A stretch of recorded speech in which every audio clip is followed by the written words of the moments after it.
번째 주제는 강서구 특수학교 설립을 둘러싼 공방입니다. 오늘은 이 문제와 관련해서 조희연 서울교육감님 모시고 자세한 말씀 나눠보도록 하겠습니다. 교육감님 어서 오십시오. 예, 안녕하세요. 네, 반갑습니다. 예. 네.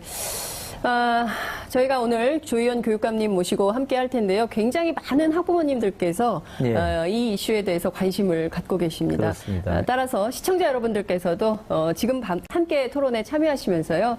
샵 5400, 샵 5400으로 다양한 의견 문자로 보내주시기 바랍니다. 지금 현재 페이스북 라이브로도 함께 하실 수 있거든요. 주변에 널리 알려서 우리 조희연 교육감님의 입장, 그리고 우리 이 특수학교 문제 어떻게 해결하면 좋을지 함께 지혜를 모으는 시간이 됐으면 좋겠습니다. 자, 그럼 본격적으로 얘기를 시작해 보도록 하겠습니다. 많은 국민들이 참 슬펐어요. 그 무릎 꿇은 그 특수학교를 보낼 수밖에 없는 그 어머님들의 호소를 들으면서 많이 슬펐는데요. 어쨌든 이게 좀 찬반 양론이 있는 상황인데, 우선 조희연 교육감님께서는 이거 꼭 설립해야 된다, 이런 입장이시죠. 어떤 논리적 근거에 기반해서 그런 입장을 강력히 피력하고 계신 겁니까? 예. 우선 그 장애인들의 학습권이라고 할까요? 네. 그리고 교육권은 헌법이 보장하고 있는 권리고 네. 또 법으로 규정되어 있는 겁니다. 그래서 저희가 공교육의 책임을 지고 있는 교육감은 당연히 그걸 보장할 의무가 있는 것이죠. 네. 이제 단지 이에 대한 그 주민들의 반대가 있는 경우가 있기 때문에 네. 이제 현실적으로 지난 한 15년간 못 지었습니다. 네. 그래서 이제 저희가 그런 장애인의 교육권을 이렇게 무참히 이렇게 보장하지 못하는 현실이 지속되면 안 되겠다, 이런 생각을 갖고 작년 8월에 일단 최종적으로 이제 행정예고를 하고 추진하기로 그렇게 네. 이제 결정을 하고 지금 추진을 하고 있는 과정인데, 이제 그 과정에서 강서 주민들께서 전체 강서 주민이 그러신 건 아니에요. 사실은 일부 주민이시고 많은 또 강서 주민들은 이렇게 동의를 하고 계신 분도 솔직히 있습니다. 저희들에게 그렇게 의견을 표해 주시는 분도 있고요. 솔직히 이제 그런 상황인데, 그래도 일부지만 주민들께서 반대하신 분이 있기 때문에 저희가 이제 뭐 그런 민원을 수용하는 의미도 있고 접점을 찾기 위한 노력에서 이제 공청회를 1차, 2차를 한 거죠. 근데 이제 그 과정에서 이제 이런 뭐 문제가 발생하고 그랬습니다. 그렇군요. 예. 이게 약간 그 김성태 의원, 자유한국당 의원인데요. 그 동네 이제 지역구 국회의원인데 약간 진실 공방 같은 게 있어요. 그러니까 예컨대 이제 앞서 CJ에서 나왔지만은 교육청이 이 문제와 관련해서 갑자기 입장을 바꿨다라든가 뭐 이런 얘기가 지금 계속 나오고 있는데, 실제로 그 우리가 이제 김성태 의원의 주장, 그리고 또 우리 서울교육청의 주장, 이렇게 엇갈리는 부분들이 있어서 그 문제는 좀 짚고 넘어갈 필요가 있을 것 같아요. 예. 그러니까 저기 화면에도 나오고 있습니다만은 이 부분은 저는 김성태 의원님께서도 제가 그런 말씀을 드리고 싶어요. 뭐 여러 가지 이제 주민들이 이렇게 민원을 또 의원님을 통해서 얘기를 하기 때문에 뭐 여러 가지 말씀을 하실 수는 있지만 저는 공진초 부지의 특수학교 설립에 대한 어떤 입장이냐. 저는 그렇게 오히려 여쭤보고 싶어요. 근데 김성태 의원에게 질문을 하고 싶다. 예, 어떤 의미에서 그러면 여쭤보고 싶어요. 그간의 과정을 떠나서도 지금 상황에서 이제 김성태 의원님께서 하신 입장은 또 강서 일부 주민들께서 입장은 마곡 지역에 지으라는 겁니다. 마곡에. 예, 마곡에 거기 농업박물관 부지가 있습니다. 거기에 지으라는 거고, 실제 저희가 어떤 특수학교를 설립하는 과정이 굉장히 큰 그 사업이지 않습니까? 그래서 이제 의견 수렴도 하고 대체 부지가 있는지, 또 주민들이 어떤 의견인지, 국회의원이 어떤 의견인지, 시의원이 어떤 의견, 이런 것들이 또 수렴 과정이 있는 겁니다. 그래서 저희가 여러 가지 대체 부지를 탐색한 것도 사실이고요. 그러나 이제 2016년 8월에 저희가 행정예고를 하고는 큰 방향에서는 가는 겁니다. 이제 가는데 사실은 이제 2016년 8월에 뭐 사실은 지금 대체부지라고 하는데도 저희가 서울시한테도 뭐 문의를 했었습니다. 솔직히 이제 그런 상황이었었는데 이제 이게 알려지니까 마곡지구 주민들 사이에 또 저희들에게 또 민원을 제기하게 됐어요. 그래서 이것은 그 다음에 이제 또 서울시 의회에서도 네. 원래 부지로 가야 된다는 청원 안도 저희들에게 채택을 했어요. 네. 그래서 이것은 안 되는 일이구나. 그래서 2016년 8월 행정예고를 하고 저희가 행정예고를 한다는 얘기는 이제 간다는 얘기입니다. 그렇죠. 그대로 되었다. 예, 근데 이제 그렇게 되니까 훨씬 더 강력하게 추진 의지가 표명되니까 이제 일부 주민들의 또 민원도 많이 제기되고 네. 또 그걸 또 받아 안아야 되는 의원님들 입장에서는 또 더 강력하게 서울시한테 뭐 대체부지 얘기도 하고 저희한테도 얘기하고 이런 과정인 것입니다. 네. 예, 그래서 이것은 진실 공방의 의제가 아니다. 저희는 이제 그렇게 생각을 하고요. 솔직히 이제 이런 게 있지 않습니까? 네. 저도 정말 무릎 꿇으신, 저는 뭐 또 반성하는 생각도 있어요. 저희가 교육의 책임자로 네. 정말 우리가 모든 부담을 지고 이렇게 강력하게 추진을 해서 무릎 꿇는 일조차도 없어야 맞는 거죠. 제가 사실은 그 무릎 꿇은 것 자체에 대해서도 참 어떤 죄송한 마음이 솔직히 있어요. 당시에 좀 어떠셨습니까? 현장에서. 아니 사실은 어떤 한 그 장애인 부분이 먼저 와서 발언을 하고 갑자기 꿇으셨어요. 그 다음에 이제 다른 장애인 부님도 함께 했고 또 이제 일부 주민들께서는 함께 또 무릎을 꿇은 네. 그거에 대한 또 예의를 표하시는 의미를 다 같이 했어요. 자식 키우는 입장들이신데. 예, 그런 의미가 저는 있으셨다고 봐요. 네. 근데 저는 무릎 꿇은 사진이 전 국민의 관심과 공감을 그렇게 공감을 끌어낼 줄 진짜 몰랐습니다. 저 개인적으로는. 아하. 저는 오히려 공청회를 통해서 주민들을 어떻게 설득할까 그런 고민을 갖고 갔었거든요. 네. 근데 그 한 장의 사진, 네. 이게 국민들의 공감과 어떤 연대감과 분노를 촉발하는 걸 보면서 네. 제가 많이 놀랐어요. 우리 국민들의 마음이 이렇게 변하고 성숙하시는구나 이런 모습이. 1,700만이 나와서 예, 제가 그 공청회에 갈 때만 하더라도 예. 정말 참 조리는 마음으로 갔었습니다. 네. 예, 그런 상황이어가지고 저는 이제 강서구 주민들 반대하신 일부 주민들도 그렇고 의원님 김성태 의원님을 포함한 서울시 의원님들도 네. 이렇게 변화된 국민들의 새로운 어떤 태도와 공감과 연대와 분노를 네. 좀 우리가 함께 직시하면서 네. 우리가 조금 한번 접점을 찾아서 네. 이 특수학교가 설립되는 방향으로 한번 함께 노력해 주시면 좋겠다. 네. 이런 생각이 좀 듭니다. 봤더니 오늘 그 서울시 의회 의원들이 네. 기자회견을 해서 예정지였던 그 공진초 그 이적지에 특수학교를 세워야 된다 이런 의견을 좀 모으고 있는 것 그렇습니다. 같습니다. 이전에 청원서도 채택했었고. 김성태 의원에게 질문하고 싶다 이제 이런 말씀을 좀 주셨는데요. 김성태 의원이 어쨌든 지금 뭐 교육청이 갑자기 태도를 바꿨다, 뭐 진실공방 뭐 이렇게 가고 있는데 혹시 뭐 그 전화도 해서 뭐 조현 교육감님한테 뭐 항의하거나 뭐 이런 적도 좀 있으셨습니까? 네, 이번 사건. 그러니까 이제 사실상 네. 2016년 8월 대체부지 저희가 행정예고를 하기 전까지는 네. 사실 솔직히 그 2016년 8월에 네. 대체부지가 명확히 그다음에 주민들도 충분히 수용한 네. 대체부지가 있었다면 뭐 그럴 가능성도 전 충분히 있었다고 봐요. 왜냐하면 네. 꼭 하나의 된 건 아니잖아요. 네네. 근데 그런 탐색 과정에서 마곡 주민이 이미 네. 반대가 되는 거지 않습니까? 그러면 강서 공진초 인근의 주민들 반대는 수용해서 다른 데로 가고 네. 그러면 마곡지구 주민은 어떻게 하겠습니까, 솔직히. 그래서 저희가 이제 2016년 8월에 결정을 할 때는 이건 안 되는 일이구나. 네. 네, 그런 판단을 일차적으로 그렇군요. 했었죠, 뭐. 어쨌든 지금 또 왜 강서구에 하나 더 세우려 하느냐 이런 논란이 좀 있는데요. 우선 예. 그 김성태 의원이 그 어제 그 김어준의 뉴스공장에 출연해서 또 본인의 입장을 피력한 게 있거든요. 그래서 그 얘기를 좀 듣고 예, 또 그러시죠, 그 뭐. 우리 조현 교육감님께서 반론하실 영역이 있으면 예, 반론을 예. 하고 넘어가는 것으로 하겠습니다. 잠깐 얘기를 좀 듣고 넘어가도록 하겠습니다. 주민들과 갈등을 피하고 특수학교도 설립되고 지역 주민들의 오랜 수군도 이루어지길 바라는 관점에서 중재 조정자로서 저는 역할을 다했을 뿐입니다. 이제는 저는 아무런 힘이 없습니다. 올 연초에 마곡의 그 공원, 중앙공원 부지에 정말 최적의 조건인 그 대체부지를 무슨 연유인지 조영교육감이 입장을 바꿨습니다. 저는 그렇기 때문에 이 폐교된 공진초등학교 자리는 누가 뭐라 그래도 서울교육청 시설입니다.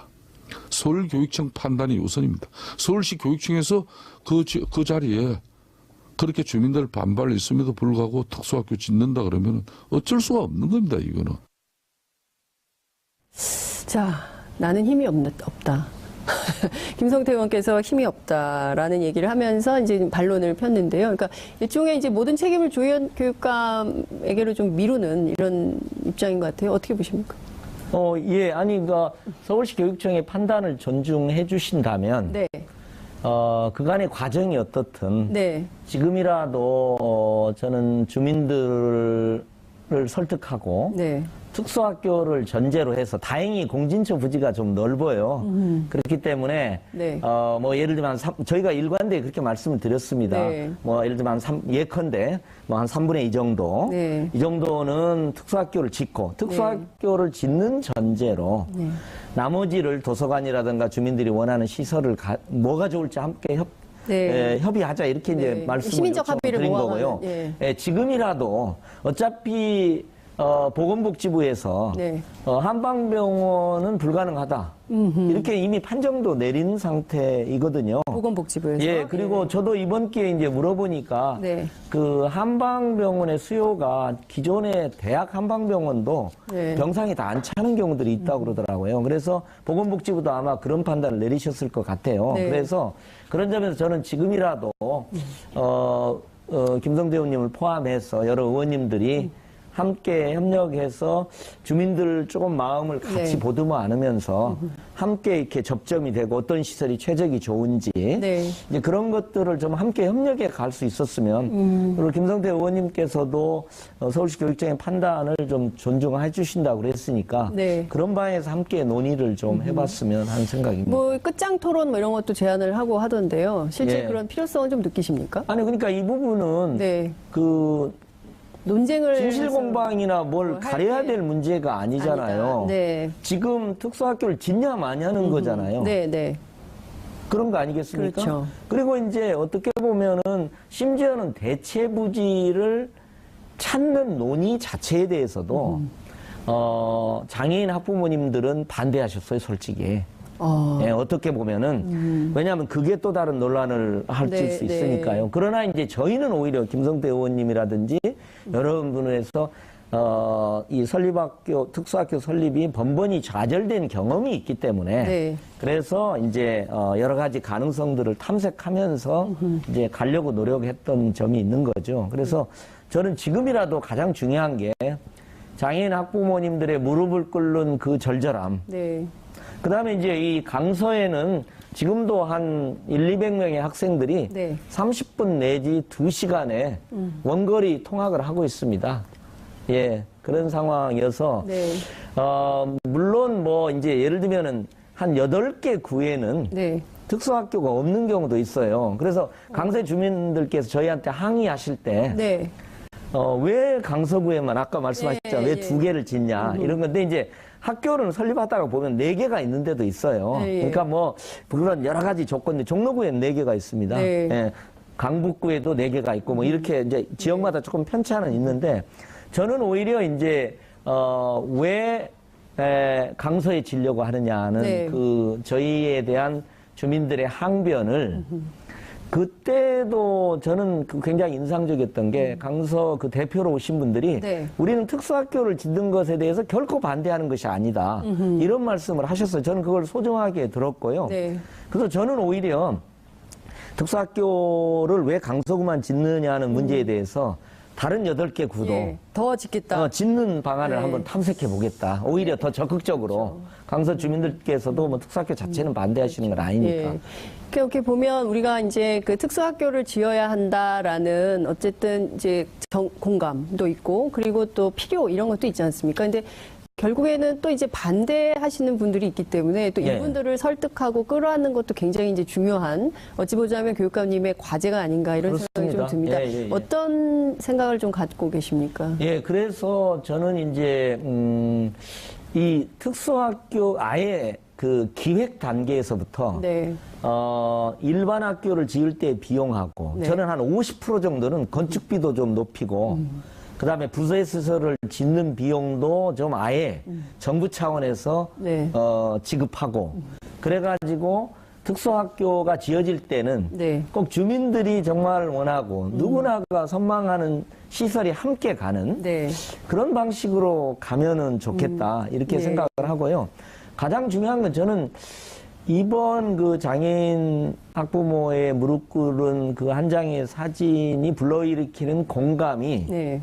앞으로 특수학교를 짓는데 훨씬 더 굉장히 그 반대가 적어지지 않을까 저는 그렇게 기대를 하고 있습니다. 그러니까 지금 뭐 이제 인터넷 상에도 몇 가지 사례들이 이렇게 다니는 것 같아요. 그러니까 예. 특히 이제 인천 같은 경우에는 청선학교인가요? 여기도 이렇게 주민들 합의로 이거 그렇습니다. 필요한 거고 왜 그 특수학교가 혐오시설이냐? 예, 뭐 맞습니다. 특수학교 노인시설 혐오시설 아니다. 이거 오히려 옛날에는 그 저기 중학교 학생들이 막 담배 피고 네. 뭐 이런 것도 있고 그랬는데 오히려 동네가 더 조용해졌다. 이제 이런 또 얘기들이 나오고 예, 있더라고요. 예, 그래서 예. 일종의 제일 중요한 게 사회적 합의. 그렇습니다. 그러니까 사회적 합의를 만들어가는 과정은 이제 저희처럼 네. 책임을 지고 있는 사람들에게 주어지는 책무가 아닐까 싶습니다. 그래서 저도 강서구 주민들하고 좀 네. 계속 대화하고 접점을 찾고 네. 물론 이제 특수학교를 반대하는 전제 위에서는 저는 대화는 불가능할 것 같아요. 네. 그리고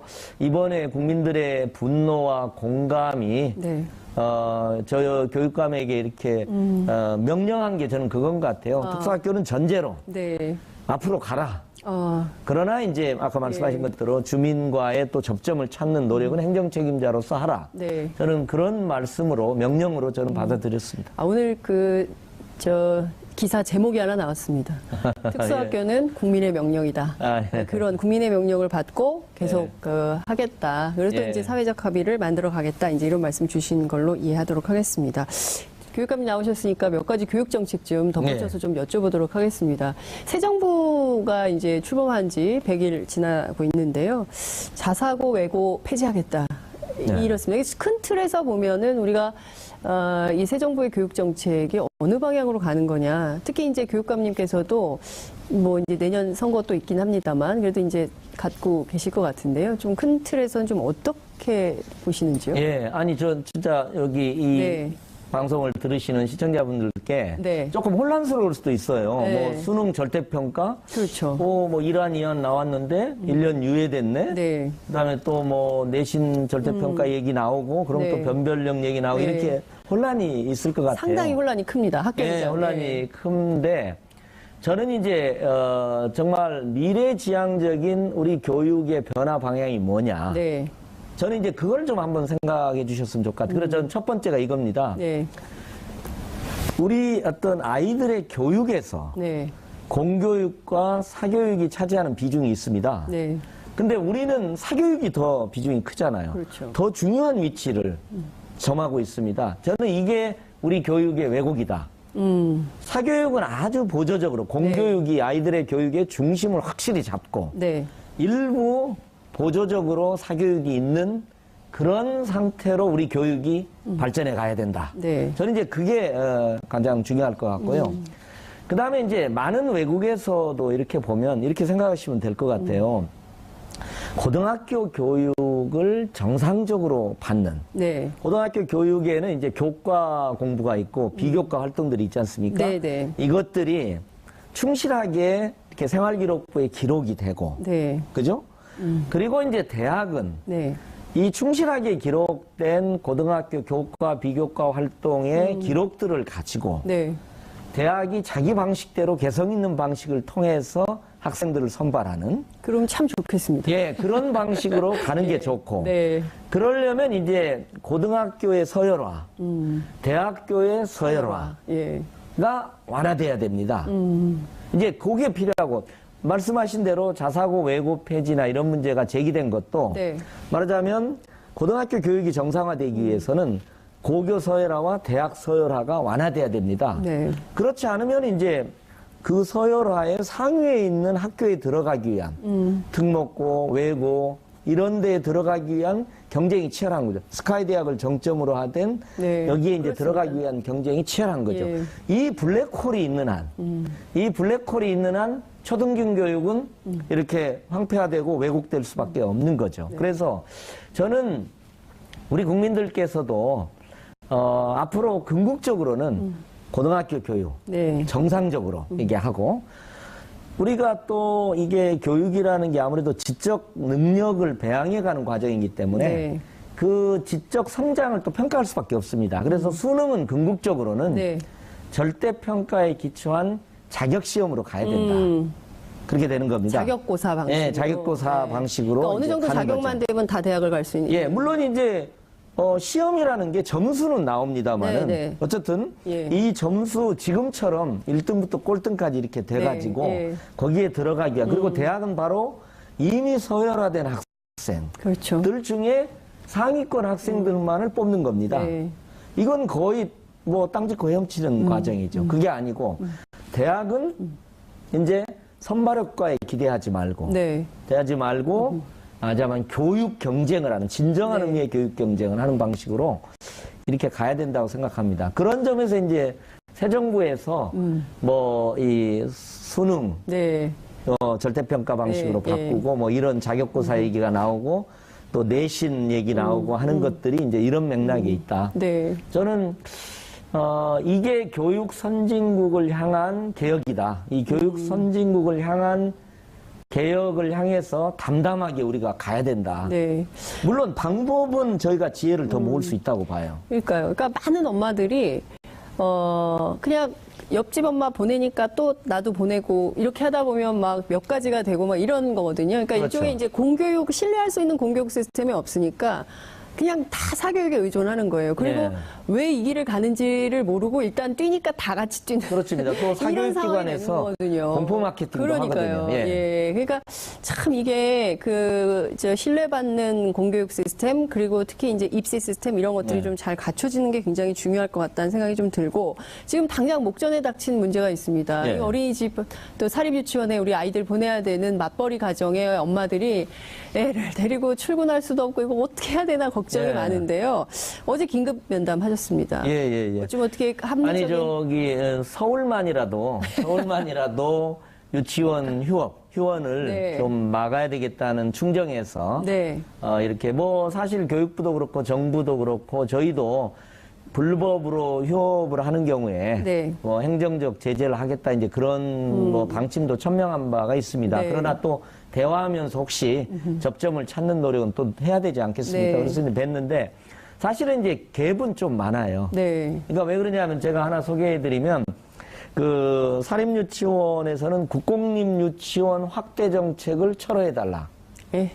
국공립유치원, 공립유치원 확대 정책을 예. 철회해달라. 이렇게 됩니다. 근데 많은 학부모님들은 공립유치원에 아이들을 보내고 싶고 공립유치원에 입학이 되면 로또 맞은 것처럼 기뻐하시잖아요. 네. 그러니까 공립유치원 확대 정책은 지금 양보할 수 없는 누구도 거스릴 수 없는 그렇죠. 건데 예. 그걸 축소해달라고 하거든요. 그렇군요. 지금 근데 지원금을 늘려달라는 것도 있어요. 네. 저는 그것은 얼마든지 전 논의할 수 있을 것 같아요. 지금 속보가 하나 떴는데요. 예.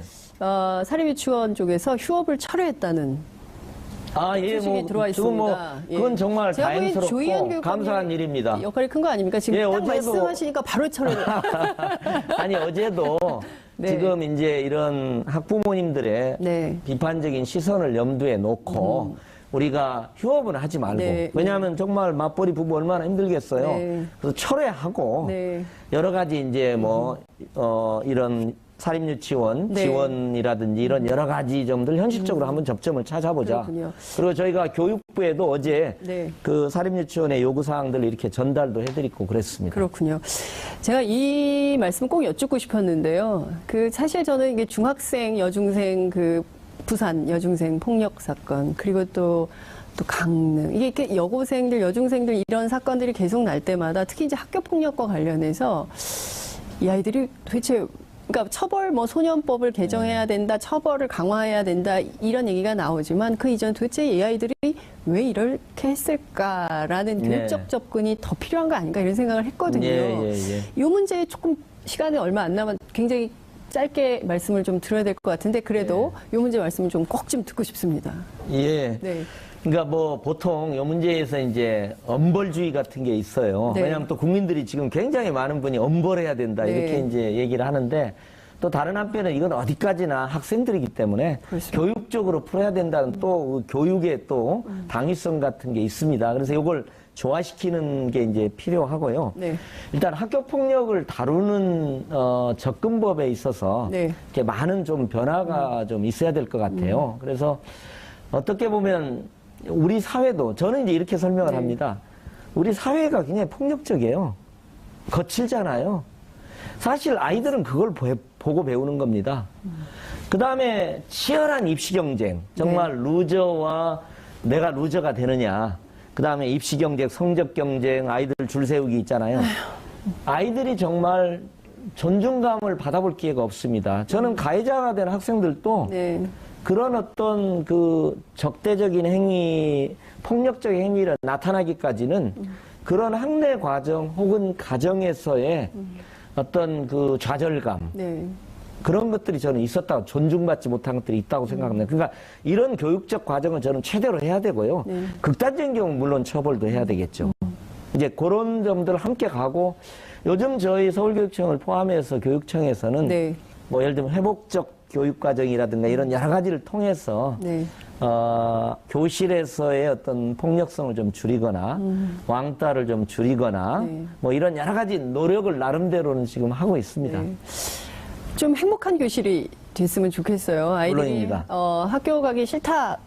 저희 때도 좀 그랬지만 보다는 그래도 학교 가서 공부 이외의 것들로 충만한 예, 맞습니다. 만족감을 얻을 수 있게 그 공동체가 좀 살아날 수 있게 교육감님께서 좀 잘 좀 해주시면 좋을 것 같고요. 끝으로 예. 이제 1년 남으셨는데요. 예. 앞으로 그 또 어떤 개혁 과제를 또 밀어가실 계획이신지. 요즘은 이제 그동안 제가 3년 동안에 혁신교육이라는 이름을 많이 교육혁신을 많이 얘기했는데요. 네.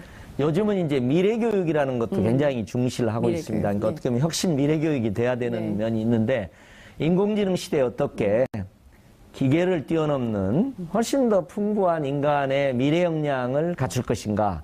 그래서 이제 이런 다양한 노력들을 하고 있고요. 뭐 제가 한 가지만 짧게 설명을 네. 드리면, 중학교에서 저희가 협력종합예술이라는 이름으로 내년부터는 서울의 중학생들이 학급 단위로 연극, 뮤지컬, 영화를 함께 만들어보는 그 굉장히 중요한 그렇군요. 교육 프로젝트를 예. 하고 있습니다. 네. 그러니까 아이들이 연극을 같이 하면서 시나리오를 누구는 하고 주연 배우를 하고 누구는 조명을 네. 하고 이런 일련의 과정을 통해서 협력을 배우고 그래서 문화예술적 감각도 키우고 네. 학교 폭력의 그 근간이 되는 아이들 간의 관계도 이렇게 좀 회복적으로 만들어가는 그런 여러 가지 어쨌든 네. 미래교육적인 교육 프로그램들을 개발하는데 지금 조금 남은 1년간을 좀 네. 쏟아붓을 생각입니다. 알겠습니다. 자, 그 혁신교육을 넘어서 미래교육으로 네, 나아가시는 그렇습니다. 조희연 교육감님 함께 모시고 말씀 들어봤습니다. 오늘 말씀 정말 잘 들었습니다. 예, 고맙습니다. 고맙습니다. 네.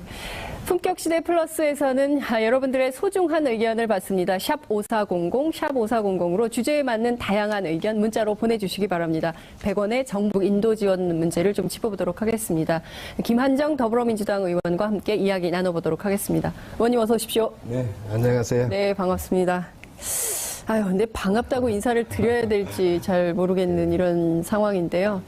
어쨌든 시청자 여러분들께서도 함께 지혜를 모아주셔야 될 때인 것 같습니다. 샵 5400, 샵 5400으로 다양한 의견 보내주시기 바랍니다. 한반도 평화적인 해법 마련을 위해서 우리가 모두 함께 해야 될 때가 아닌가 싶습니다. 페이스북 라이브로도 여러분 함께 하실 수 있습니다. 많이 주변에 알리셔서요. 널리 함께 참여할 수 있도록 해주시면 좋겠습니다. 본격적으로 말씀을 좀 들어보도록 하겠습니다. 문재인 정부에서 그 대북 인도 지원을 하겠다. 800만 달러 지원 입장을 밝혔는데 바로 또 쐈습니다. 어떻게 봐야 될까요? 좀 공교롭게 됐죠. 네. 근데 북한은 대한민국을 난처하게 만드는 데는 특별한 재주를 가진 대한민국을 난처하게 만드는 특별한 제주. 야. 사실 이게 좀 이 엇박자가 난 건데요. 네. 북한의 미사일 발사는 예견되어 왔습니다. 그러나 우리가 언제 할지는 모니터링하고 있었고 네. 대북 인도주의 지원은요 별개의 사안입니다. 네. 우리 정부는 북한의 도발에 대해서 엄정하게 단호하게 대처한다. 그리고 국제 공조를 통해서 강화된 압박 그리고 제재를 해나가겠다 하는 한 축이 있습니다. 이거는 사태 악화를 방지하고 네. 또 북핵 해결의 출구를 만들기 위한 입구를 만들기 위한 그런 전략이고요. 네. 이 인도주의 지원 문제는 별개의 문제입니다. 우리는 이 문제를 결부시키지 않겠다. 문재인 정부는 네. 그렇게 생각하고 있습니다. 왜냐하면요, 대북 제재 결의안 자체도 인도주의적 문제는 배제하고 있습니다. 네.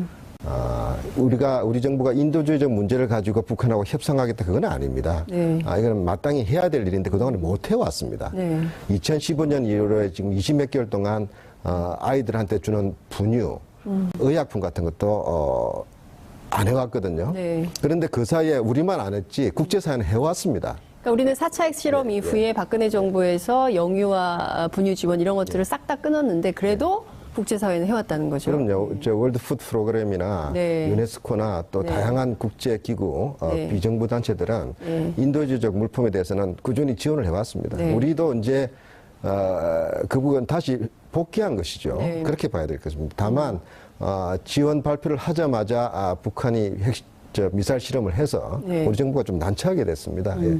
국민들이 이 부분에서 오해가 없도록 저희들도 충분히 설명해 나갈 생각입니다. 예. 자, 그 인도 지원이라는 게 어떤 인도주의, 인도 지원 이런 게 어떤 건지. 그러니까 이를테면 아니 북한이 또 미사일을 쐈는데 왜 또 북한에다가 돈을 갖다 주느냐. 실제 이 심재철 국회 부의장이 한 얘기예요. 문재인 정부가 800만 달러로 북한에 대화를 구걸하고 있다.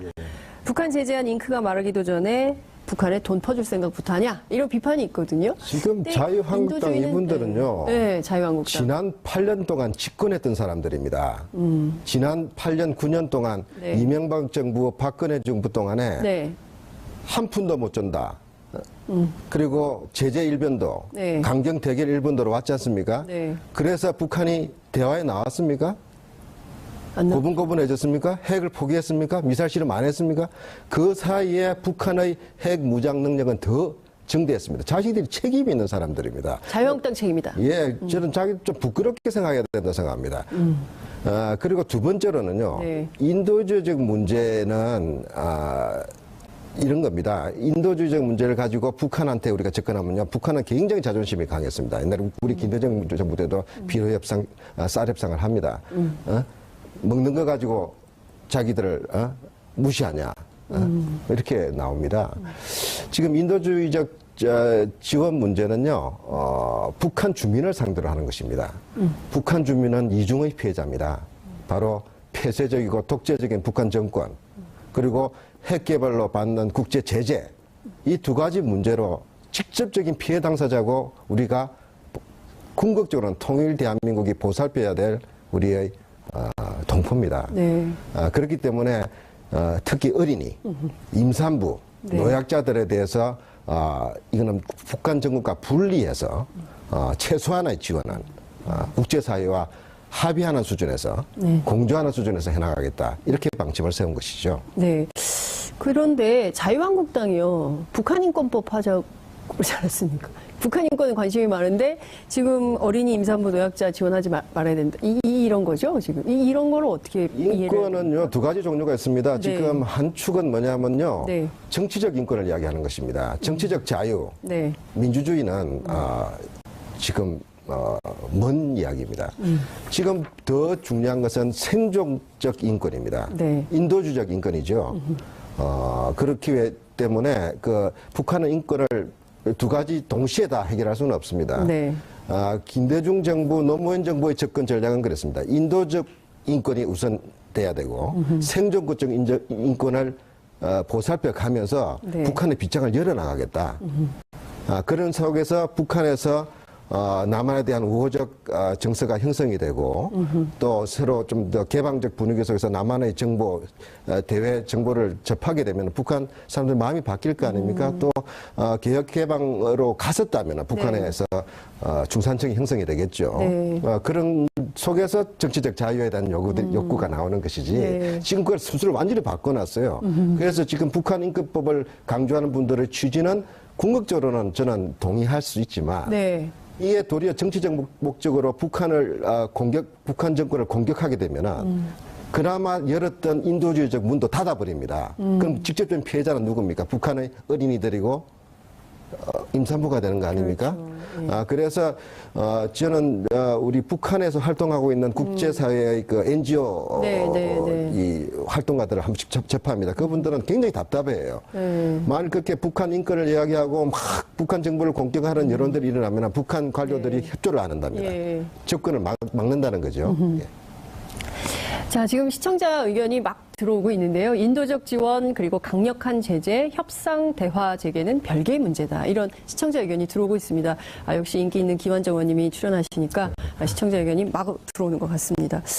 자, 그런데요. 북한을 좀 주목해서 볼 필요가 있지 않느냐라는 겁니다. 그러니까 인도적 지원을 하든 말든 북한은 핵실험을 멈추지 않고 미사일을 계속 쏘고 있고 북한에 아무런 변화가 없는 거 아니냐. 그럼에도 불구하고 우리가 해야 되냐 말아야 되냐라는 좀 그 기로에 서 있는 그 고민이 많은 국민들이 계십니다. 이 부분에 대해서는 의원님 어떤 설득이 좀 필요할까요?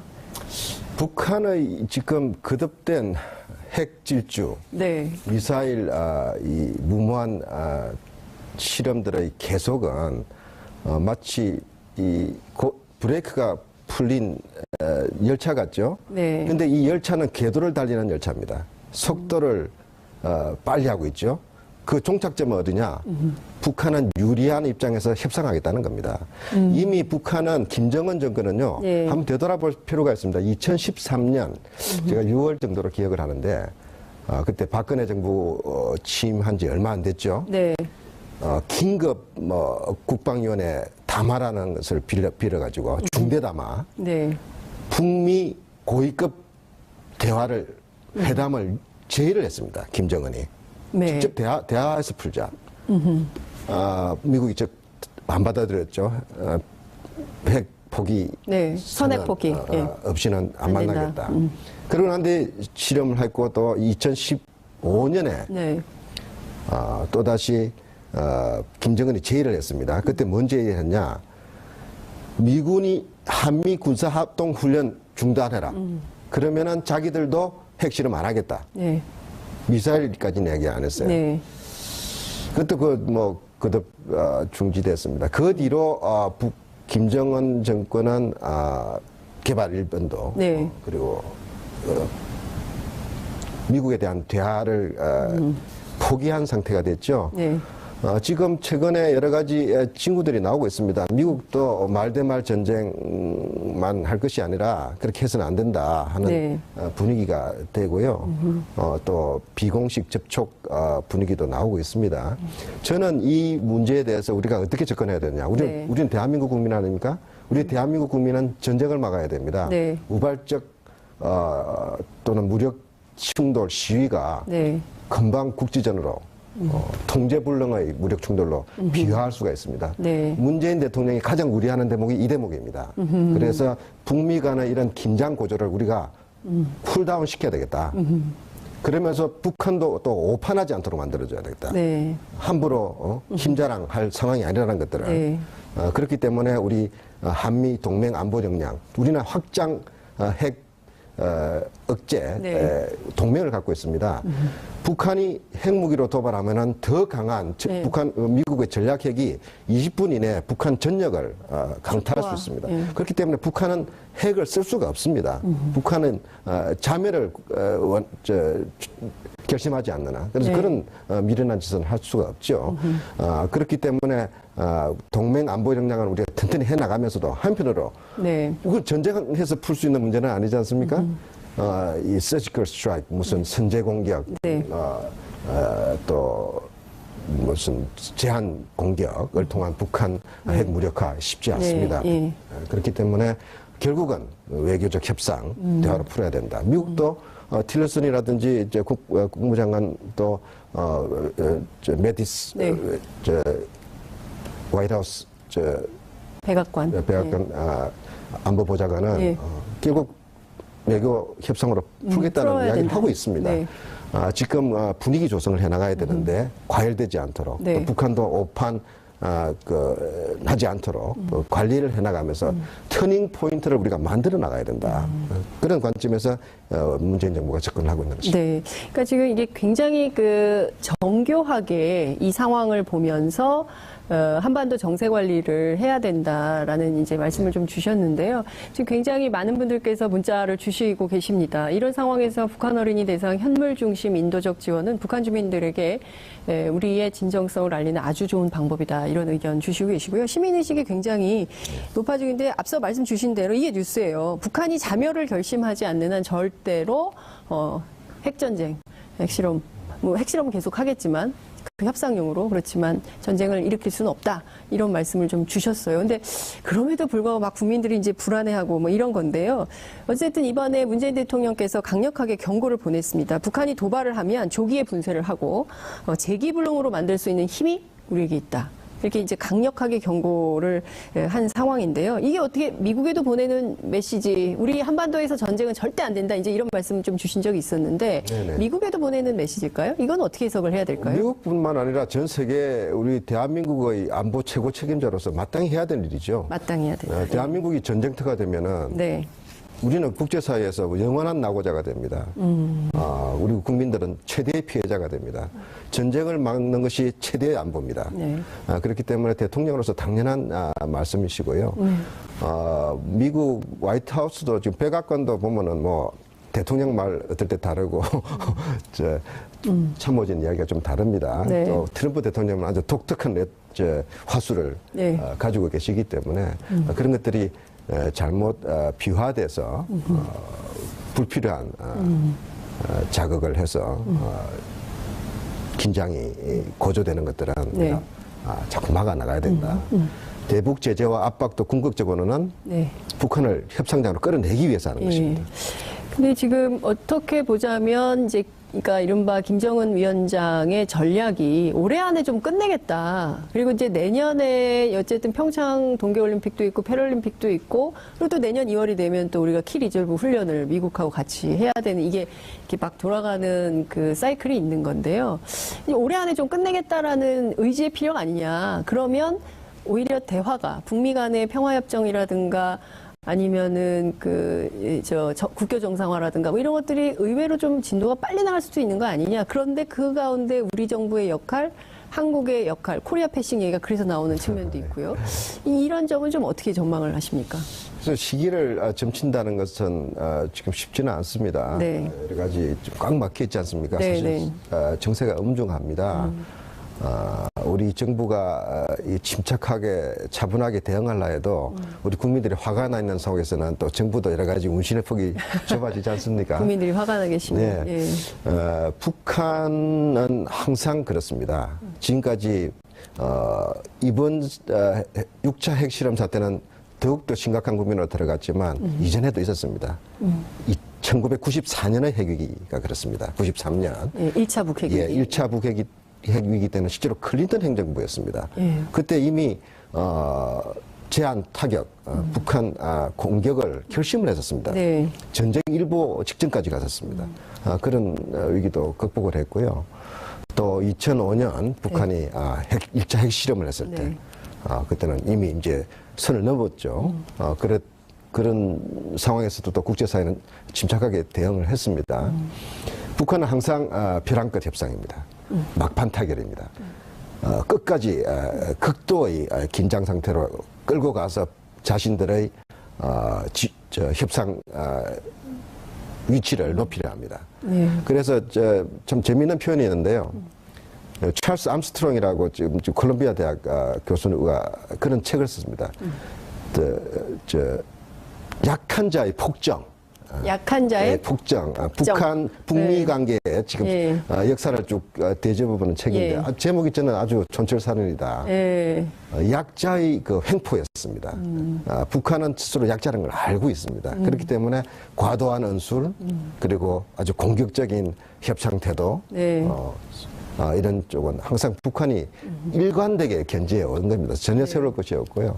우리는 거기 말려 들어가면 안 된다. 우리는 국제사회 공조를 통해서 북한이 고립될수록 네. 북한은 그 협상력이 도리어 떨어지기 때문에 대화로 나올 수밖에 없을 거고 네. 또 한편으로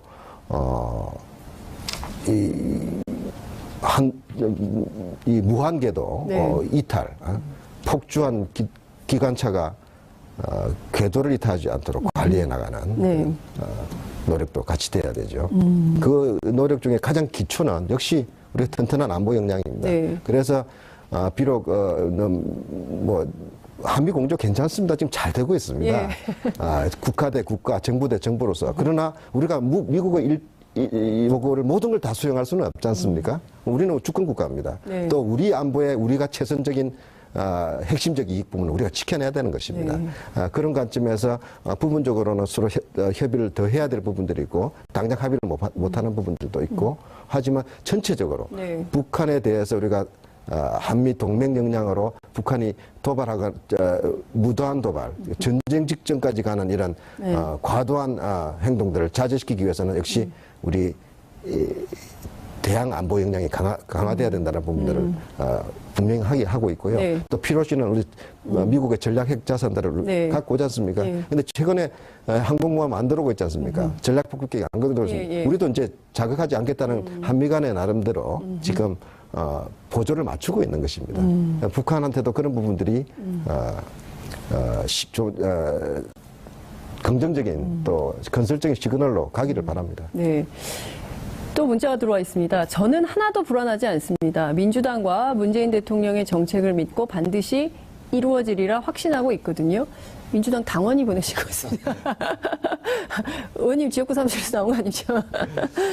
예. 지금 저런 의견도 있지만 또 한편으로는 또 막 금을 사고 뭐 이런 분들이 있거든요. 불안해서 한반도 위기 때문에 또 이 전쟁이라는 것이 매우 뭐 합리적이고 이성적인 상황에서 나는 게 아니라 대단히 우발적인. 근데 지금 보면 약한 자의 폭정으로 대표되는 김정은 위원장 그리고 또 이제 그 미국의 대통령인 트럼프 대통령 그러니까 좀 이렇게 예기치 않은 행동, 돌발 변수 이런 것들에 불안해하는 국민들이 계시거든요. 저는 우리 국민들 전체적으로 굉장히 차분하게 이렇게 이 사태를 바라보고 있다는 부분은 우리 국민 전체의 힘, 네. 그리고 역량들이 그만큼 성숙했다. 역시 촛불 역량이라고 저는 생각을 합니다. 촛불. 그러나 또 우리 국민들 사이에서는 또 어르신들은 전쟁의 경험을 갖고 있는 분도 계시고요. 네. 또 안보에 대해서 걱정하는 것은 탓해서는 안 됩니다. 그러나 우리가 불분명한 정보를 가지고 너무 이걸 이념적으로 정치적으로 정쟁적으로 끌어가서 문제입니다. 아까 제가 질문은 저는 민주당이 몸담고 있다고 해서 하는 이야기가 아니라 이 안보를 가지고 계속 국민의 불안을 자극하고 정부의 능력에 대해서 불신하게 하고 네. 또 한미 관계나 이거 한일 국제 공조를 의심하게끔 이간질을 하려는 결과밖에 안 되는 네. 그런 정치 행동들은 좀 자제해야 됩니다. 안보 문제 여야가 이렇게 정쟁으로 가면 안 됩니다. 그 대통령이 여러 가지 지금 고심으로 네. 또 정부가 지금 최선의 노력을 하고 있거든요. 미국도 쉽게 못 다루는 북한을 우리가 하루아침에 우리 지금 4개월 된 정부고 네. 그리고 이게 지금 이 북한의 이 북한발 안보 위기는 그간 7, 8년 동안에 북한을 잘못 관리해온 그 책임도 있는데도 불구하고 이명박근혜 정권 예. 9년간 거의 뭐 아무런 예. 남북관계 발전이 없었죠. 그런 정쟁으로 소재로 삼는 건 상당히 유감스럽고요. 저는 국민 여론이 이런 지금 뭐 사재기라든지 네. 은행에 돈을 일출한다든지 이런 거 전혀 없지 않습니까? 네. 이렇게 차분하게 봐주시는 것 자체가 바로 우리 안보 역량이라고 저는 생각합니다. 이런 안보 역량이 있기 때문에 북한도 함부로 행동하지 못할 거다 네. 하는 그 부분도 있다고 생각합니다. 안보 역량에 힘이 있다. 저는 이제 촛불이 만든 집단 지성의 힘 이게 있다고 생각합니다. 그러니까 이 나라를 우리가 지켜야 되기 때문에 그러니까 절대로 막 그 보수 언론들이 막 흔든다고 해서 절대로 흔들리지 않는 힘이 있다 이런 말씀 주셨고, 근데 전술핵 배치 요구하면서 미국 간 자유한국당 의원들 있지 않습니까? 네. 이분들은 좀 어떻게 보세요? 저는요, 자유한국당 의원님들이나 또 다른 야당 의원들도 국회에서 접하지 않습니까? 네. 그래서 저는 그런 이야기 합니다. 아이고, 정직하게 이야기를 해야 된다. 국민한테 현혹시키면 안 된다. 현실성 없다는 거 알지 않습니까? 그럼 자기들도 대부분 이야기를 못 해요. 현실성이 없다는 거는. 예. 그러나 대부분 이런 이야기를 해요. 우리라도 그런 거라도 해야 북한이 함부로 못 다루고 또 우리가 협상력이 생길 거 아니냐. 뭐 이런 이야기를 하시는데요. 저는 분명하게 말씀을 드립니다. 이 전술핵 부분은요. 예. 효용성도 없고요. 유용하지도 않고요. 이 전술을 갖고 온다고 해서 북한의 태도가 바뀌지도 않습니다. 전술핵 온다 해도 북한의 태도가 안 바뀐다. 그리고 미국이요. 예. 이 부분에 대해서는 확신 있게 우리한테 협조해 줄 수가 없습니다. 우선 몇 가지만 따져볼게요. 유용성 없는 거는요. 네. 결국 전폭기에서 발사할 포탄에다가 장치하는 거거든요. 네. 내지는 핵 배낭 이런 거는 요새는 못 씁니다. 핵 유출 위협 때문에. 네. 그 시간에요. 이미 괌이나 아니면 우리 전략자산 네. 미국이 만약 핵 공격이 있다 했을 때는 전략 핵으로 네. 상대하게 되어 있습니다.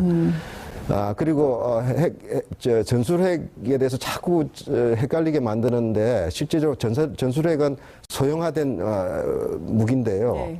그걸 그러면 국내에다가 배치를 해야 되면요 많은 그 인력들을 배치를 해서 네. 그걸 지켜야 됩니다. 또 고정 배치를 할 수밖에 없습니다. 더 많은 국방비가 소요가 되고. 예산, 인력, 안전 문제, 관리 문제, 중국 자극, 그 다음에 북한한테는 타겟이 됩니다. 네. 그것보다는 전략 자산을 가지고 막아내는 것이 제일 중요한 것이고요. 그래서 군사적으로 효용 없다는 것은 군사 전문가들은 다 알고 있는 사실입니다. 그런데 이걸 자꾸 정치적으로 네. 북한은 핵을 갖고 있는데 우리는 빈손으로 맞설 거냐. 빈손이 아닙니다. 우리는. 네. 한미동맹 스스로를 부정하는 문제 이것 때문에 그렇고요. 두 번째로는 미국이 유사시 그럼 안 도와주면 어떡하느냐. 네.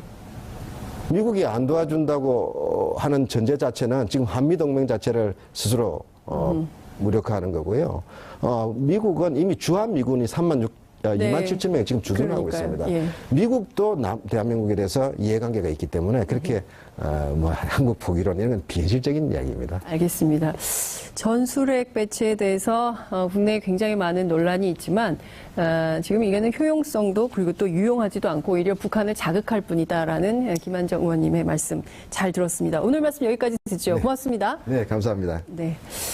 품격시대 플러스에서는 여러분들의 소중한 의견을 받습니다. 샵 5400, 샵 5400으로 주제에 맞는 다양한 의견 문자로 보내주시기 바랍니다. 100원의 정보 이용료가 부과됩니다. 뜨거운 쟁점, 깊이 있는 토론 여러분들께서는 지금 생방송으로 진행되는 품격시대 플러스와 함께하고 계십니다. 계속해서 대북 인도 지원 얘기를 좀 이어가도록 하겠습니다. 이번에는 김용남 전 자유한국당 의원과 함께하도록 하겠습니다.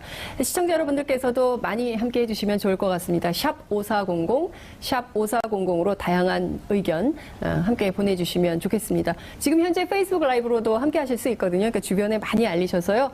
함께 토론에 참여해 주시면 정말 감사하겠습니다. 본격적으로 말씀을 좀 이어가도록 하겠습니다. 의원님 어서 오십시오. 네, 안녕하세요. 네, 반갑습니다. 자, 그 북한이 미사일을 또 쐈습니다.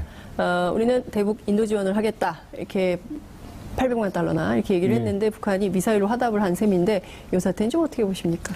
그래서 제가 보기에는 뭐 문재인 정부의 끊임없는 북한에 대한 짝사랑을 북한에서 확인하기 위해서 더 일부러 못되게 구는 것 같은 형국이 아닌가 싶습니다. 뭐 간단하게 말씀드리면 문재인 대통령께서 계속 만나서 대화하자, 뭐 네. 남녀 간의 관계로 비유하자면 만나서 뭐 차 한잔 하자고 계속 그랬어요. 근데 북한에서는 만나서 얘기할 의사가 전혀 없다는 것을 여러 차례 밝혔죠. 근데 네. 그럼에도 불구하고 계속 대화를 언급하고 또 어제는 뭐 부담 없이 받아라 그러면서 800만 불 선물하겠다고 했는데 오늘은 이제 새벽부터 뒤통수를 딱 때렸습니다. 예. 근데 그 오늘 그 NSC에서의 문재인 대통령의 이제 말씀이 네. 이런 상황에선 대화 못한다라는 거였잖아요. 네. 근데 저는 좀 이해가 안 되는 게 북한은 그동안 대화하겠다는 의사를 한 번도 밝힌 적이 없어요. 대화 안 하겠다는 의사는 거듭 확인을 해줬지. 네. 우리가 계속 만나서 대화하자고 그랬지. 네. 근데 미사일 발사에서 이런 상황에서 대화 못 한다는 거 상황 자체가 좀 이해가 안 됩니다. 북한은 처음부터 생각이 없었거든요. 북한은 처음부터 생각이 없었는데 문재인 정부에서 계속 대화하자고 하다가 지금 그 미사일 발사 이후에 대화 못한다 하는 것이 오히려 이해하기가 어려운 그렇죠. 태도다. 이런 말씀 좀 주셨습니다. 이게 지금 인도적 지원은 해야 되는 거 아니냐. 그리고 이제 그 4차 핵실험, 북한의 핵실험 이후에 박근혜 정부에서는, 인도 지원 문제, 그러니까 뭐 영유아 그 우유 지원이라든가 뭐 임산부 지원이라 이런 거 다 끊었는데, 네. 그래서 이거는 좀 전쟁 중에도 인도주의 지원을 해야 되는 거 아니냐. 이런 차원에서 문재인 정부가 새로 지원을 하자. 근데 이제 요게 좀 미사일 쏘는 마당에 무슨 대북 인도 지원이냐. 이런 또 비판이 있습니다. 이 점은 좀 어떻게 보십니까? 그러니까 북한의 뭐 영유아들이 네. 배를 굶고 또 임산부들이 꼭 맞아야 되는 백신 주사를 못 맞는 상황이 있을 수 있으니까 우리가 지원해야 되지 않느냐라는 네. 주장이 지금 정부 측에서 나오는 것 같습니다. 근데 기본적으로 밥 굶는 아이들이 있고 꼭 필요한 의약품을 구입하지 못하는 임산부들이 있다면 가장 1차적으로 그것을 책임져야 되는 것은 김정은 정권이죠. 네. 그러니까 지금 북한이 이도저도 아무것도 할 수 있는 진짜 땡전 한 푼 없는 상황이라면 인도적 차원에서 지원을 할 수도 있습니다. 다만 근데 지금 북한은 연이어서 지금 핵실험하고 대륙간 탄도미사일 발사 실험을 하고 있지 않습니까? 북한 핵실험하고 탄도미사일 시험 발사하는데 돈이 얼마나 들죠? 기본적으로 굶는 아이들에게 밥을 먹여줘야 될 책임은 김정은 정권에게 있는 겁니다. 근데 그게 밥 굶는 아이들이 있다고 해서 우리가 책임져 줄게. 우리가 아이들 분유 사주고 의약품 임산부들에게 대줄게. 그러면 달리 생각하면 우리가 이거는 책임져 줄 테니까 너희들은 계속 하던 거 해. 핵실험하고 탄도미사일 발사에도 우리가 밥 굶는 북한 주민들은 책임져 줄게. 이 상황밖에 안 되는 것이거든요. 사실은 인도적 차원의 지원이라고 합니다만 네. 바꿔 생각을 해보면 북한의 핵실험과 탄도미사일 시험 발사를 계속 지원해 주는 꼴밖에 안 된다. 그래서 이것은 어떤 북핵 문제를 반드시 풀겠다는 결연한 자세를 국제사회에 좀 보여줄 필요가 있다라고 생각을 합니다. 네, 그러니까 지금 국제 기구를 통해, 그러니까 직접 지원을 하는 것이 아니라 그렇죠. 국제 기구를 통해서 네. 지원을 하면 국제 기구는 현금이 아니라 현물 지원을 하게 되는 거잖아요. 근데 그런 현물 지원도 사실은 원래는 김정은 정권이 책임져야 되는데 당연하죠. 그 돈으로 핵실험하고 미사일 발사한 책임을 묻는 차원에서 그것도 끊어야 된다. 이제 이런 말씀이신 그렇습니다. 건가요? 저는 이렇게 생각합니다. 국제사회에 대해서 북핵 문제에 대해서 북핵은 절대 용납할 수 없다는 가장 강경한 입장을 우리가 보여줘야 된다고 생각합니다. 왜냐하면 이게 자칫 잘못해서 국제사회에 잘못된 메시지가 전달되다 보면 이 상황을 이용해서 일본이 핵무장에 나갈 수 있는 어떤 빌미를 제공할 수 있기 때문에 네. 북한의 핵을 사실상 북한이 핵을 사실상 보유하는 상황은 절대 막아야겠다라는 결연한 대한민국의 의지를 국제사회에 보여줘야만 네.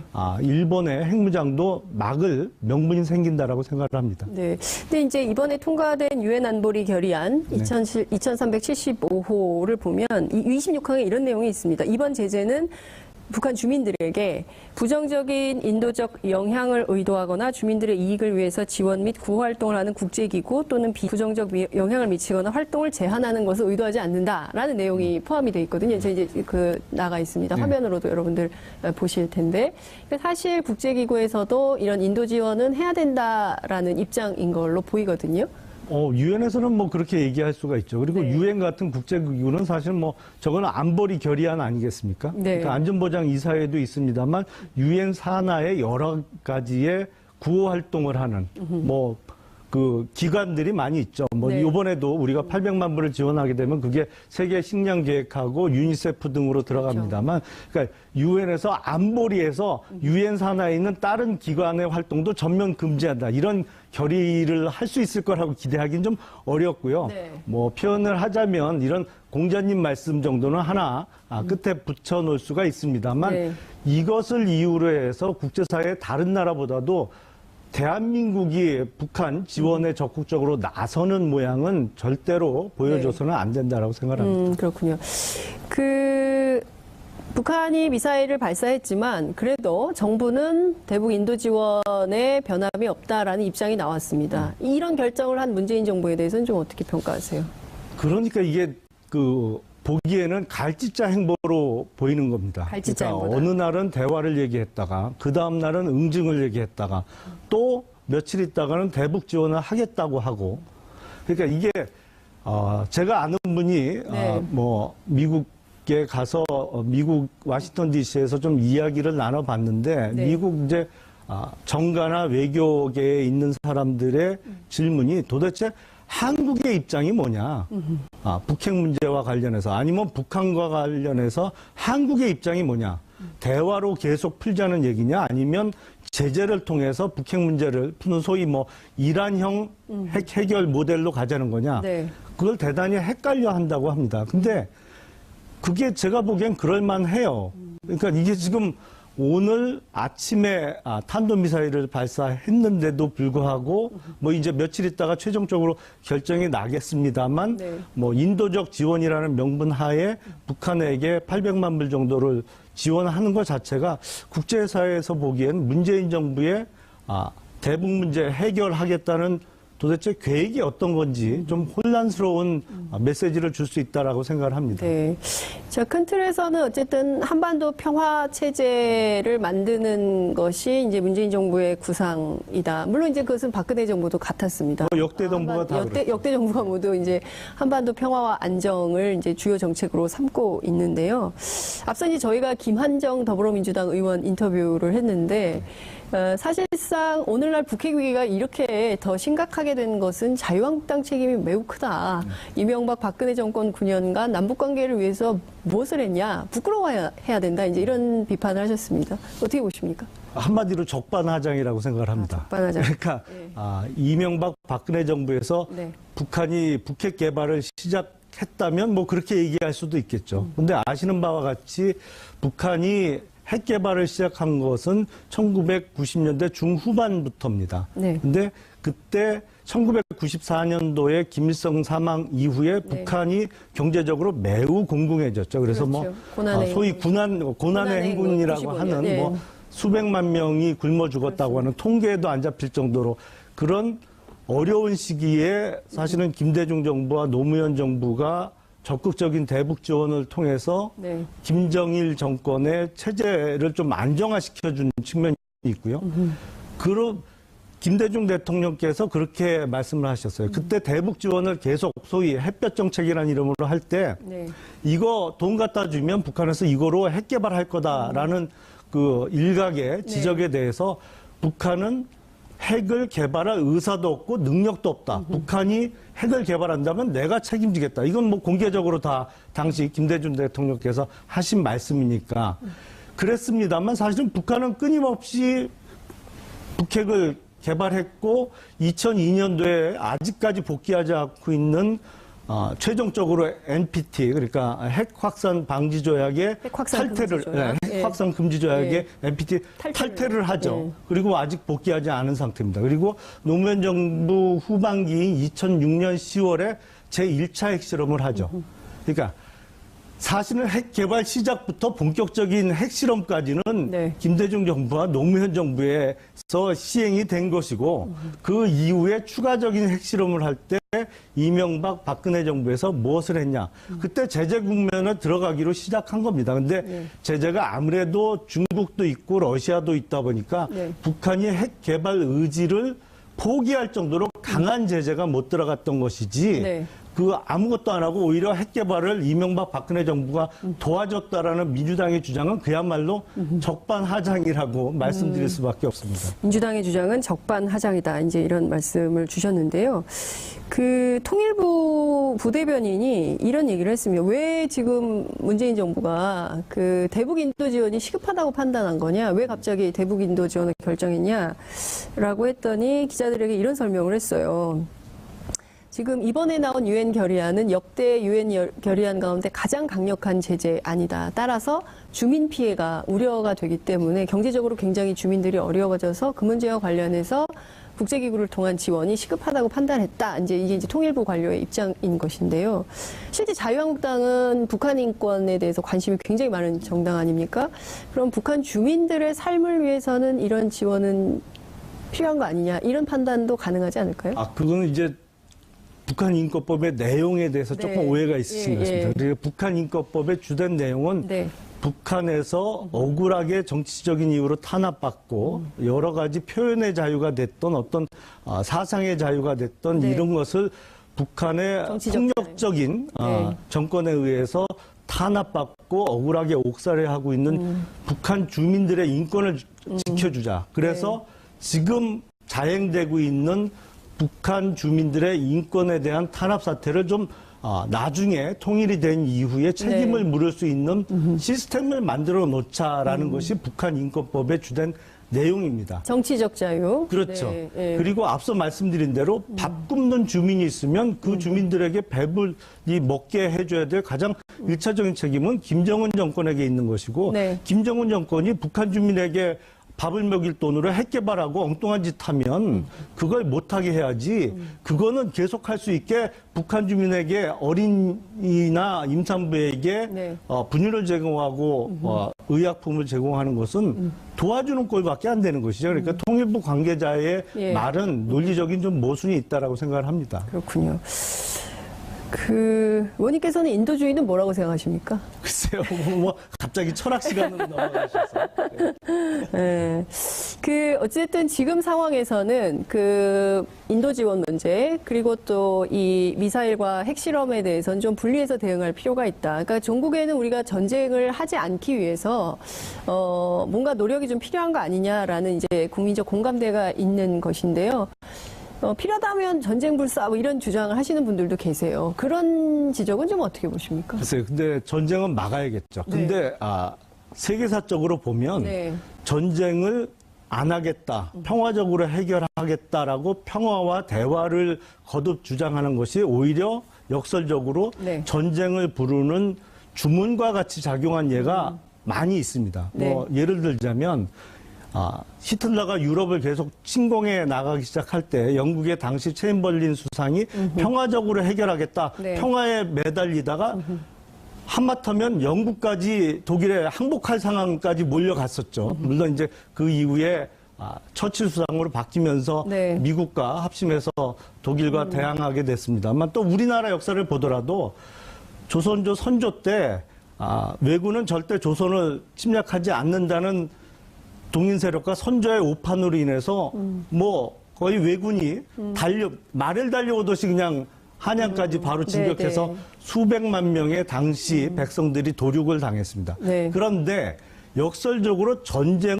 불사하겠다는 강경한 자세를 보일 때 네. 예를 들어 설명드리면 1961년도에 이제 쿠바 미사일 네. 기지 위기가 있을 때 이제 소련에서 미국의 턱 미친 쿠바에다가 미사일 기지를 설치하겠다고 했을 때 당시 네. 존 F 케네디 대통령이 전쟁도 불사하겠다 그러면서 이제 막아섰죠. 그때 뭐 제3차 세계대전이 일어날 거다 뭐 공포에 떨었습니다만 그렇죠. 네. 결국에 소련은 미사일 기지 건설을 포기하고 돌아가고 네. 제3차 대전도 일어나지 않았습니다. 그러니까 그 전쟁의 위기가 고조되거나 아니면 네. 북한처럼 정말 대항할 수 없는 강력한 무기를 개발하고 있는 상황에서 대화로 해결하자, 평화적으로 해결하자라고 매달리는 것은 역설적으로 아까 말씀드린 대로 오히려 전쟁을 부르는 마법을 계속 반복해서 외우고 있는 거다라고 말씀드릴 수 있습니다. 전쟁을 부르는 마법을 반복하고 있는 것이다. 그러니까 이른바 문재인 대통령의 이른바 대화를 통한 해법, 이것은 선조처럼 오판하는 거다. 그렇죠. 문재인 북한이 대통령의 전혀 오판이다. 그럴 생각이 없는데. 그러니까 그 북한은 대화할 생각이 없는데 계속 우리가 대화를 하자고 하는 것은 문재인 정부가 오판하고 있는 거다. 그렇습니다. 이렇게 보신다는 말씀 좀 주셨습니다. 지금 미국에 가셨어요. 동료 의원님들께서. 네. 네, 자유한국당 의원님들께서 지금 전술핵 배치가 필요하다. 이제 앞서 그 김한정 의원께서는 효용성도 없고 유효하지도 않다. 그리고 오히려 북한을 자극할 뿐이다. 이렇게 비판적 입장을 좀 피력하셨는데요. 전술핵 배치 어떻게 보십니까?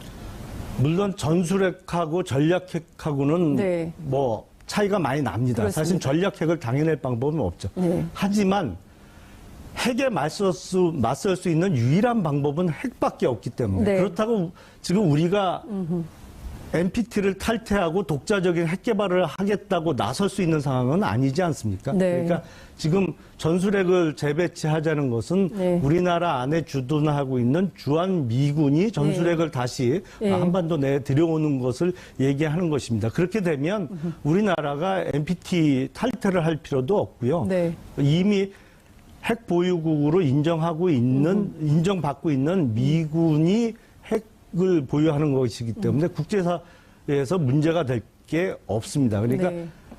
전략핵은 지금 우리가 개발하겠다고 나설 상황이 못 되니까 네. 다만 핵에 그나마 맞설 수 있는 전술핵이라도 갖다 놔야 네.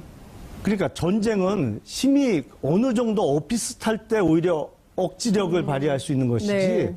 너무 무력에서 이렇게 확 차이가 나면 그냥 심짠 사람 마음이거든요. 그러니까 핵을 가진 나라하고 핵을 안 가진 나라하고는 애시당초에 전쟁이 안 됩니다. 그냥 일방적으로 때리면 맞고 끝나는 수밖에 없어요. 미국이 실제로 그렇게 할까요? 전술핵 배치를 요구하는 자유한국당 의원들의 입장에 동의해서 실제 갖다 놓을 가능성은 얼마나 있다고 보십니까? 글쎄요, 그거는 이제 북한이 앞으로 북핵 위기를 얼마나 더 발전시키고 조성하느냐에 따라서 네. 뭐 바뀔 수 있는 문제라고 생각을 합니다. 그래서 지금 뭐 시기까지 정확하게 예측하기는 어려우나 북한의 태도에 따라서는 가능성은 있는 얘기가 아닌가 싶습니다. 네.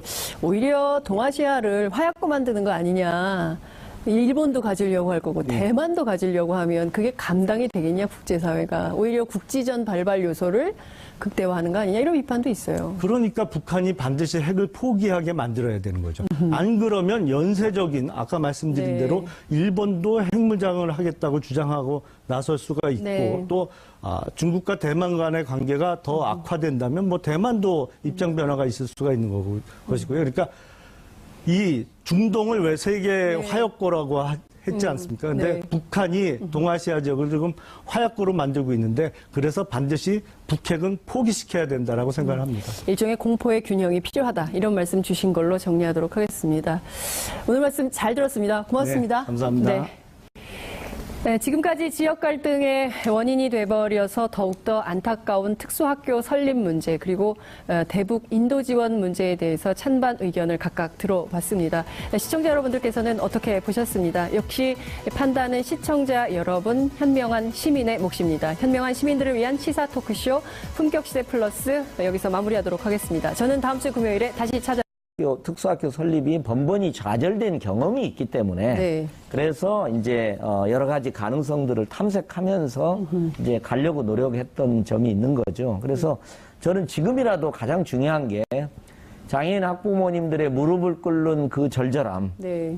그다음에 이제 이 강서에는 지금도 한 200명의 학생들이 네. 30분 내지 2시간에 원거리 통학을 하고 있습니다. 예, 그런 상황이어서, 네.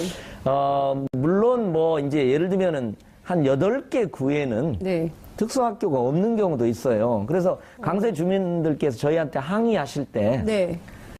왜 강서구에만 아까 말씀하셨잖아요. 예, 왜 예. 2개를 짓냐. 이런 건데 이제 학교를 설립하다가 보면 4개가 있는 데도 있어요. 예, 예. 그러니까 뭐 그런 여러 가지 조건들, 종로구에는 4개가 있습니다. 네. 예. 강북구에도 4개가 있고 뭐 이렇게 이제 지역마다 조금 편차는 있는데 저는 오히려 이제 왜 강서에 지려고 하느냐는 네. 그 저희에 대한 주민들의 항변을 그때도 저는 굉장히 인상적이었던 게 강서 그 대표로 오신 분들이 네. 우리는 특수학교를 짓는 것에 대해서 결코 반대하는 것이 아니다. 이런 말씀을 하셨어요. 저는 그걸 소중하게 들었고요. 네. 그래서 저는 오히려 특수학교를 왜 강서구만 짓느냐는 문제에 대해서 다른 8개 구도 예, 더 짓겠다. 짓는 방안을 네. 한번 탐색해 보겠다. 오히려 더 적극적으로 강서 주민들께서도 뭐 특수학교 자체는 반대하시는 건 아니니까. 예. 이렇게 보면 우리가 이제 그 특수학교를 지어야 한다라는 어쨌든 이제 공감도 있고 그리고 또 필요 이런 것도 있지 않습니까? 근데 결국에는 또 이제 반대하시는 분들이 있기 때문에 또 예. 이분들을 설득하고 끌어안는 것도 굉장히 이제 중요한 어찌 보자면 교육감님의 과제가 아닌가 이런 생각이 좀 그렇습니다. 듭니다. 예. 어떤 생각을 좀 갖고 계십니까? 예, 그래서 저는 이제 이 특수학교 아예 그 기획 단계에서부터 네. 일반 학교를 지을 때 비용하고 네. 저는 한 50% 정도는 건축비도 좀 높이고 그다음에 부서시설을 짓는 비용도 좀 아예 정부 차원에서 네. 지급하고 그래가지고 특수학교가 지어질 때는 네. 꼭 주민들이 정말 원하고 누구나가 선망하는 시설이 함께 가는 네.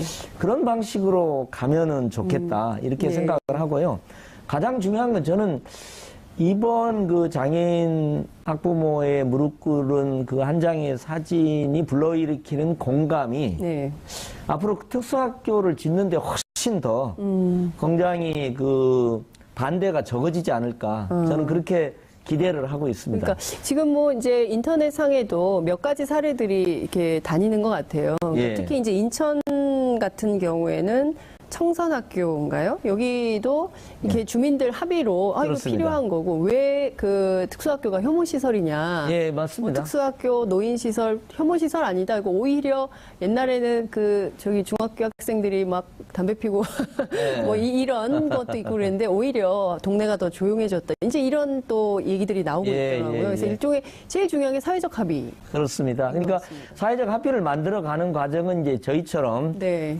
책임을 지고 있는 사람들에게 주어지는 책무가 아닐까 싶습니다. 그래서 저도 강서구 주민들하고 좀 네. 계속 대화하고 접점을 찾고 네. 물론 이제 특수학교를 반대하는 전제 위에서는 저는 대화는 불가능할 것 같아요. 네. 그리고 이번에 국민들의 분노와 공감이 네.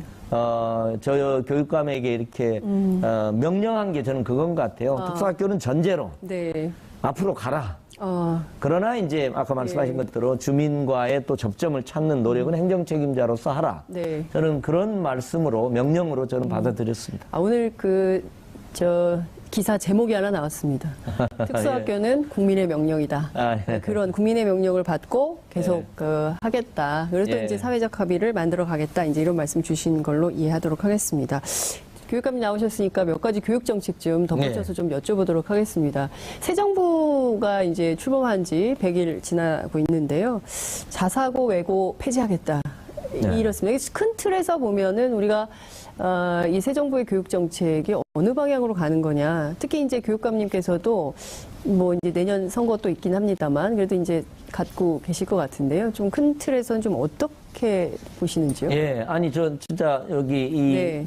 방송을 들으시는 시청자분들께 네. 조금 혼란스러울 수도 있어요. 네. 뭐 수능 절대평가, 그렇죠. 뭐 이란 이안 나왔는데 1년 유예됐네. 네. 그다음에 또 뭐 내신 절대평가 얘기 나오고 그럼 네. 또 변별력 얘기 나오고 네. 이렇게 혼란이 있을 것 같아요. 상당히 혼란이 큽니다. 학교에서. 네, 혼란이 큰데 저는 이제 정말 미래지향적인 우리 교육의 변화 방향이 뭐냐. 네. 저는 이제 그걸 좀 한번 생각해 주셨으면 좋을 것 같아요. 그래서 저는 첫 번째가 이겁니다. 네. 우리 어떤 아이들의 교육에서 네. 공교육과 사교육이 차지하는 비중이 있습니다. 네. 근데 우리는 사교육이 더 비중이 크잖아요. 그렇죠. 더 중요한 위치를 점하고 있습니다. 저는 이게 우리 교육의 왜곡이다. 사교육은 아주 보조적으로 공교육이 아이들의 교육의 중심을 확실히 잡고 네. 일부 보조적으로 사교육이 있는 그런 상태로 우리 교육이 발전해 가야 된다. 네. 저는 이제 그게 가장 중요할 것 같고요. 그 다음에 이제 많은 외국에서도 이렇게 보면 이렇게 생각하시면 될 것 같아요. 고등학교 교육을 정상적으로 받는 네. 고등학교 교육에는 이제 교과 공부가 있고 비교과 활동들이 있지 않습니까? 네. 이것들이 충실하게 이렇게 생활기록부에 기록이 되고, 네. 그죠? 그리고 이제 대학은 네. 이 충실하게 기록된 고등학교 교과 비교과 활동의 기록들을 가지고 네. 대학이 자기 방식대로 개성 있는 방식을 통해서 학생들을 선발하는 그럼 참 좋겠습니다. 예, 네. 그런 어떤 그 적대적인 행위, 폭력적인 행위가 나타나기까지는 그런 학내 과정 혹은 가정에서의 어떤 그 좌절감, 네. 그런 것들이 저는 있었다고, 존중받지 못한 것들이 있다고 생각합니다. 그러니까 이런 교육적 과정은 저는 최대로 해야 되고요. 네. 극단적인 경우는 물론 처벌도 해야 되겠죠. 이제 그런 점들을 함께 가고, 요즘 저희 서울교육청을 포함해서 교육청에서는 네. 뭐 예를 들면 회복적 교육과정이라든가 이런 여러 가지를 통해서 네. 교실에서의 어떤 폭력성을 좀 줄이거나 왕따를 좀 줄이거나 네. 뭐 이런 여러 가지 노력을 나름대로는 지금 하고 있습니다. 네. 좀 행복한 교실이 됐으면 좋겠어요. 아이들이 물론입니다. 학교 가기 싫다. 저희 때도 좀 그랬지만 보다는 그래도 학교 가서 공부 이외의 것들로 충만한 예, 맞습니다. 만족감을 얻을 수 있게, 그 공동체가 좀 살아날 수 있게 교육감님께서 좀 잘 좀 해주시면 좋을 것 같고요. 끝으로 예. 이제 1년 남으셨는데요. 예. 앞으로 그 또 어떤 개혁 과제를 또 밀어가실 계획이신지. 요즘은 이제 그동안 제가 3년 동안에 혁신교육이라는 이름을 많이 교육혁신을 많이 얘기했는데요. 네. 요즘은 이제 미래교육이라는 것도 굉장히 중시를 하고 미래교육, 있습니다. 그러니까 네. 어떻게 보면 혁신 미래교육이 돼야 되는 네. 면이 있는데, 인공지능 시대에 어떻게 기계를 뛰어넘는 훨씬 더 풍부한 인간의 미래 역량을 갖출 것인가. 그래서 이제 이런 다양한 노력들을 하고 있고요. 뭐 제가 한 가지만 짧게 설명을 네. 드리면, 중학교에서 저희가 협력종합예술이라는 이름으로 내년부터는 서울의 중학생들이 학급 단위로 연극, 뮤지컬, 영화를 함께 만들어보는 그 굉장히 중요한 그렇군요. 교육 프로젝트를 예. 하고 있습니다. 네. 그러니까 아이들이 연극을 같이 하면서 시나리오를 누구는 하고 주연 배우를 하고 누구는 조명을 네. 하고 이런 일련의 과정을 통해서 협력을 배우고 그래서 문화예술적 감각도 키우고 네. 학교 폭력의 그 근간이 되는 아이들 간의 관계도 이렇게 좀 회복적으로 만들어가는 그런 여러 가지 어쨌든 네. 미래교육적인 교육 프로그램들을 개발하는 데 지금 조금 남은 1년간을 좀 네. 쏟아붓을 생각입니다. 알겠습니다. 자, 그 혁신교육을 넘어서 미래교육으로 네, 나아가시는 그렇습니다. 조희연 교육감님 함께 모시고 말씀 들어봤습니다. 오늘 말씀 정말 잘 들었습니다. 예, 고맙습니다. 고맙습니다. 네. 품격시대 플러스에서는 여러분들의 소중한 의견을 받습니다. 샵 5400, 샵 5400으로 주제에 맞는 다양한 의견 문자로 보내주시기 바랍니다. 100원의 정부 인도 지원 문제를 좀 짚어보도록 하겠습니다. 김한정 더불어민주당 의원과 함께 이야기 나눠보도록 하겠습니다. 의원님 어서 오십시오. 네, 안녕하세요. 네, 반갑습니다. 아유, 근데 반갑다고 인사를 드려야 될지 잘 모르겠는 이런 상황인데요. 어쨌든 시청자 여러분들께서도 함께 지혜를 모아주셔야 될 때인 것 같습니다. 샵 5400, 샵 5400으로 다양한 의견 보내주시기 바랍니다. 한반도 평화적인 해법 마련을 위해서 우리가 모두 함께 해야 될 때가 아닌가 싶습니다. 페이스북 라이브로도 여러분 함께 하실 수 있습니다. 많이 주변에 알리셔서요. 널리 함께 참여할 수 있도록 해주시면 좋겠습니다. 본격적으로 말씀을 좀 들어보도록 하겠습니다.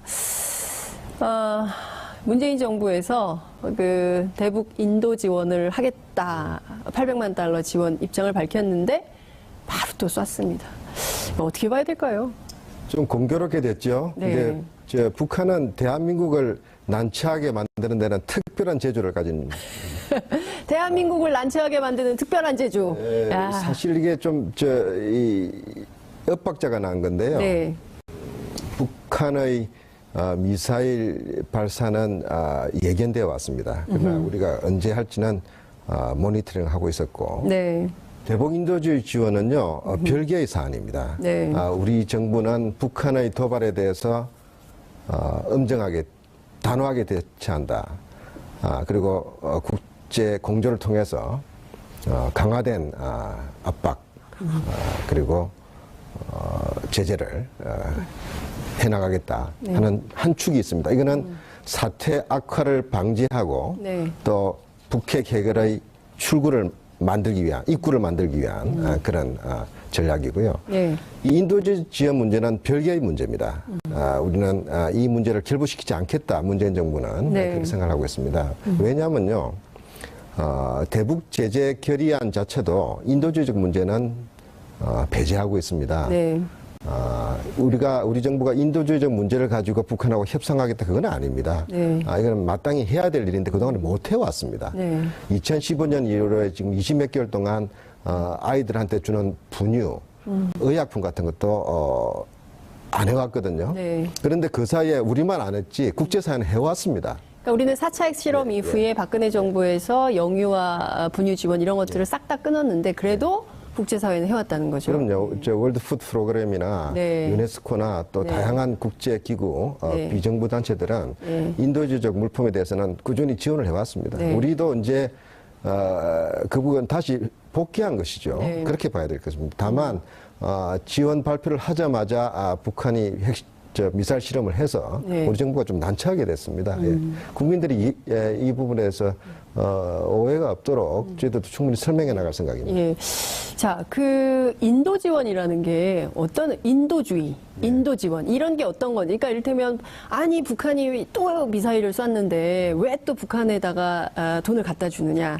실제 이 심재철 국회 부의장이 한 얘기예요. 문재인 정부가 800만 달러로 북한의 대화를 구걸하고 있다.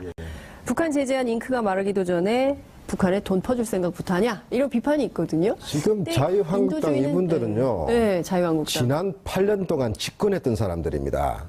지난 8년, 9년 동안 네. 이명박 정부, 박근혜 정부 동안에 네. 한 푼도 못 준다. 그리고 제재 일변도, 네. 강경 대결 일변도로 왔지 않습니까? 네. 그래서 북한이 대화에 나왔습니까? 안 나- 고분고분해졌습니까? 핵을 포기. 첫 번째 주제는 강서구 특수학교 설립을 둘러싼 공방입니다. 오늘은 이 문제와 관련해서 조희연 서울교육감님 모시고 자세한 말씀 나눠보도록 하겠습니다. 교육감님 어서 오십시오. 예, 안녕하세요. 네, 반갑습니다. 예. 네. 저희가 오늘 조희연 교육감님 모시고 함께 할 텐데요. 굉장히 많은 학부모님들께서 예. 이 이슈에 대해서 관심을 갖고 계십니다. 그렇습니다. 따라서 시청자 여러분들께서도 지금 함께 토론에 참여하시면서요.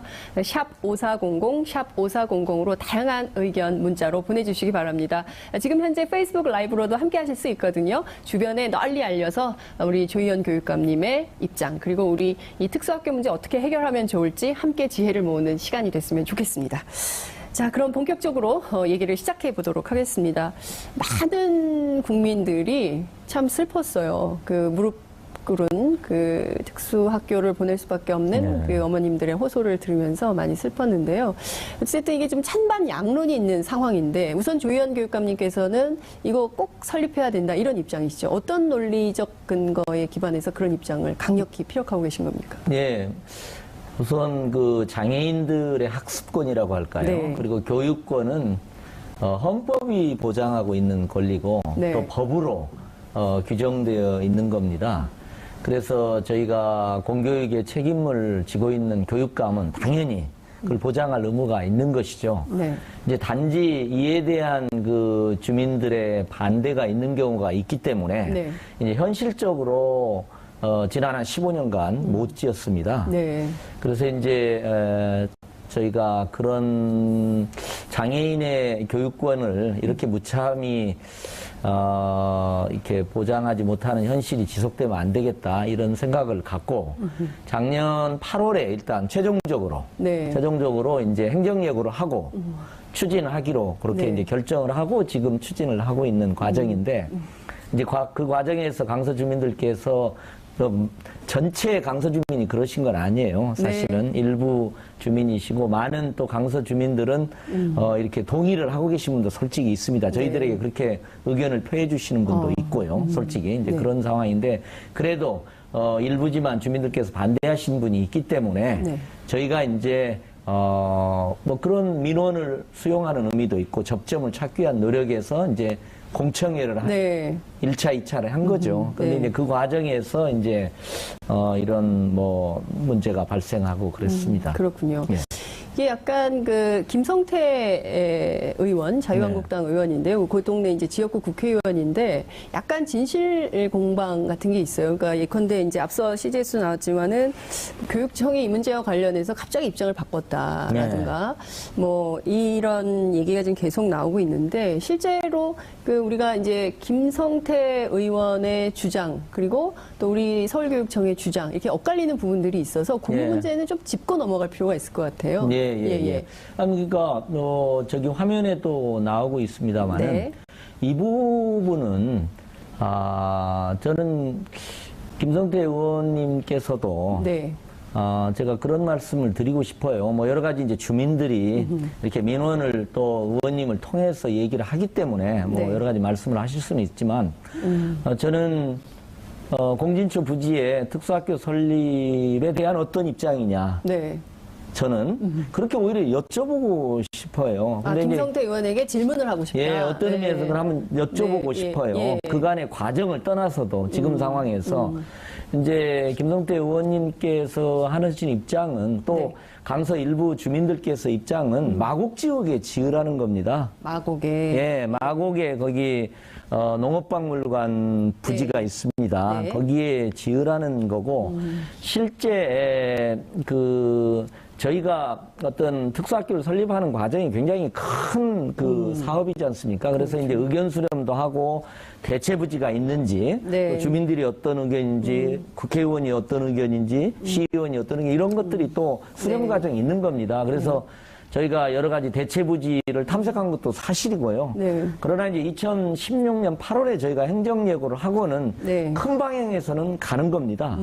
이제 가는데 사실은 이제 2016년 8월에 행정 뭐 사실은 지금 대체 부지라고 하는데도 네. 저희가 서울시한테도 뭐 문의를 했었습니다. 솔직히 네, 예. 이제 그런 상황이었었는데 이제 이게 알려지니까 네.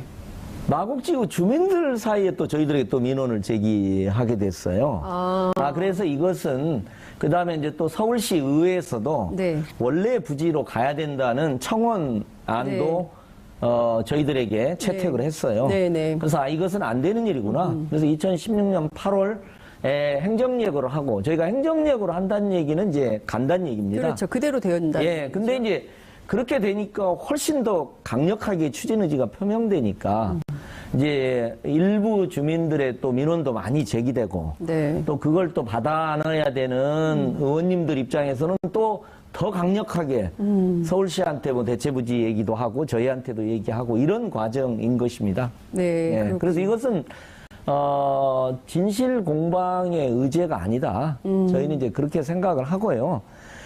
솔직히 이제 이런 게 있지 않습니까? 네. 저도 정말 무릎 꿇으신 저는 뭐 또 반성하는 생각도 있어요. 저희가 교육의 책임자로 네. 정말 우리가 모든 부담을 지고 이렇게 강력하게 추진을 해서 무릎 꿇는 일조차도 없어야 맞는 거죠. 제가 사실은 그 무릎 꿇은 것 자체에 대해서도 참 어떤 죄송한 마음이 솔직히 있어요. 당시에 좀 어떠셨습니까? 현장에서. 아니 사실은 어떤 한 그 장애인 부분이 먼저 와서 발언을 하고 갑자기 꿇으셨어요. 그 다음에 이제 다른 장애인 부분 그런 방식으로 가는 게 좋고 네. 그러려면 이제 고등학교의 서열화, 대학교의 서열화가 예. 완화돼야 됩니다. 이제 그게 필요하고 말씀하신 대로 자사고 외고 폐지나 이런 문제가 제기된 것도 네.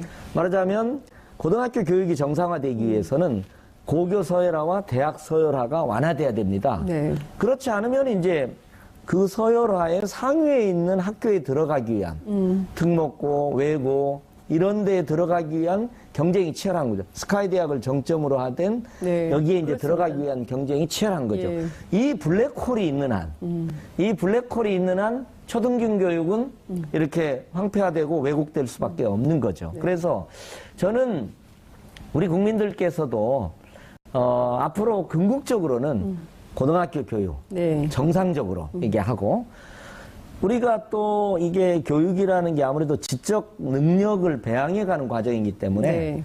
그 지적 성장을 또 평가할 수밖에 없습니다. 그래서 수능은 궁극적으로는 네. 절대평가에 기초한 자격시험으로 가야 된다. 그렇게 되는 겁니다. 자격고사 방식으로. 예, 자격고사 네. 방식으로 그러니까 어느 이제 정도 가는 자격만 거죠. 되면 다 대학을 갈 수 있는. 예, 물론 이제 시험이라는 게 점수는 나옵니다만은 네, 네. 어쨌든 예. 이 점수 지금처럼 1등부터 꼴등까지 이렇게 돼가지고 네, 예. 거기에 들어가기 위한 그리고 대학은 바로 이미 서열화된 학생들 그렇죠. 중에 상위권 학생들만을 뽑는 겁니다. 네. 이건 거의 뭐 땅 짚고 헤엄치는 과정이죠. 그게 아니고 대학은 이제 선발효과에 기대하지 말고 네. 대하지 말고 하자면 교육 경쟁을 하는 진정한 네. 의미의 교육 경쟁을 하는 방식으로 이렇게 가야 된다고 생각합니다. 그런 점에서 이제 새 정부에서 뭐 이 수능 네. 절대평가 방식으로 예, 바꾸고 뭐 이런 자격고사 얘기가 나오고 또 내신 얘기 나오고 하는 것들이 이제 이런 맥락에 있다. 네. 저는 이게 교육 선진국을 향한 개혁이다. 이 교육 선진국을 향한 개혁을 향해서 담담하게 우리가 가야 된다. 네. 물론 방법은 저희가 지혜를 더 모을 수 있다고 봐요. 그러니까요. 그러니까 많은 엄마들이 그냥 옆집 엄마 보내니까 또 나도 보내고 이렇게 하다 보면 막 몇 가지가 되고 막 이런 거거든요. 그러니까 그렇죠. 일종의 이제 공교육 신뢰할 수 있는 공교육 시스템이 없으니까 그냥 다 사교육에 의존하는 거예요. 그리고 네. 왜 이 길을 가는지를 모르고 일단 뛰니까 다 같이 뛰는. 그렇습니다. 또 이런 상황이 사교육기관에서 되는 거거든요. 공포 마케팅도 그러니까요. 하거든요. 예. 그러니까 참 이게 저 신뢰받는 공교육 시스템 그리고 특히 이제 입시 시스템 이런 것들이 네. 좀 잘 갖춰지는 게 굉장히 중요할 것 같다는 생각이 좀 들고 지금 당장 목전에 닥친 문제가 있습니다. 예. 이 어린이집 또 사립유치원에 우리 아이들 보내야 되는 맞벌이 가정의 엄마들이 애를 데리고 출근할 수도 없고 이거 어떻게 해야 되나 걱정이 예. 많은데요. 어제 긴급 면담 하셨습니다. 예. 좀 어떻게 합리적인 아니 저기 서울만이라도 유치원 휴원을 네. 좀 막아야 되겠다는 충정에서 네. 이렇게 뭐 사실 교육부도 그렇고 정부도 그렇고 저희도 불법으로 휴업을 하는 경우에 네. 뭐 행정적 제재를 하겠다 이제 그런 뭐 방침도 천명한 바가 있습니다. 네. 그러나 또 대화하면서 혹시 접점을 찾는 노력은 또 해야 되지 않겠습니까? 네. 그래서 이제 뵀는데 사실은 이제 갭은 좀 많아요. 네. 그러니까 왜 그러냐면 제가 하나 소개해드리면 그 사립유치원에서는 국공립유치원 확대 정책을 철회해달라. 예. 국공립유치원, 공립유치원 확대 정책을 예. 철회해달라. 이렇게 됩니다. 근데 많은 학부모님들은 네. 공립유치원에 아이들을 보내고 싶고 공립유치원에 입학이 되면 로또 맞은 것처럼 기뻐하시잖아요. 네. 그러니까 공립유치원 확대 정책은 지금 양보할 수 없는 누구도 거스릴 수 없는 그렇죠. 건데 예. 그걸 축소해달라고 하거든요. 그렇군요. 지금 근데 지원금을 늘려달라는 것도 있어요. 네. 저는 그것은 얼마든지 전 논의할 수 있을 것 같아요. 지금 속보가 하나 떴는데요. 예.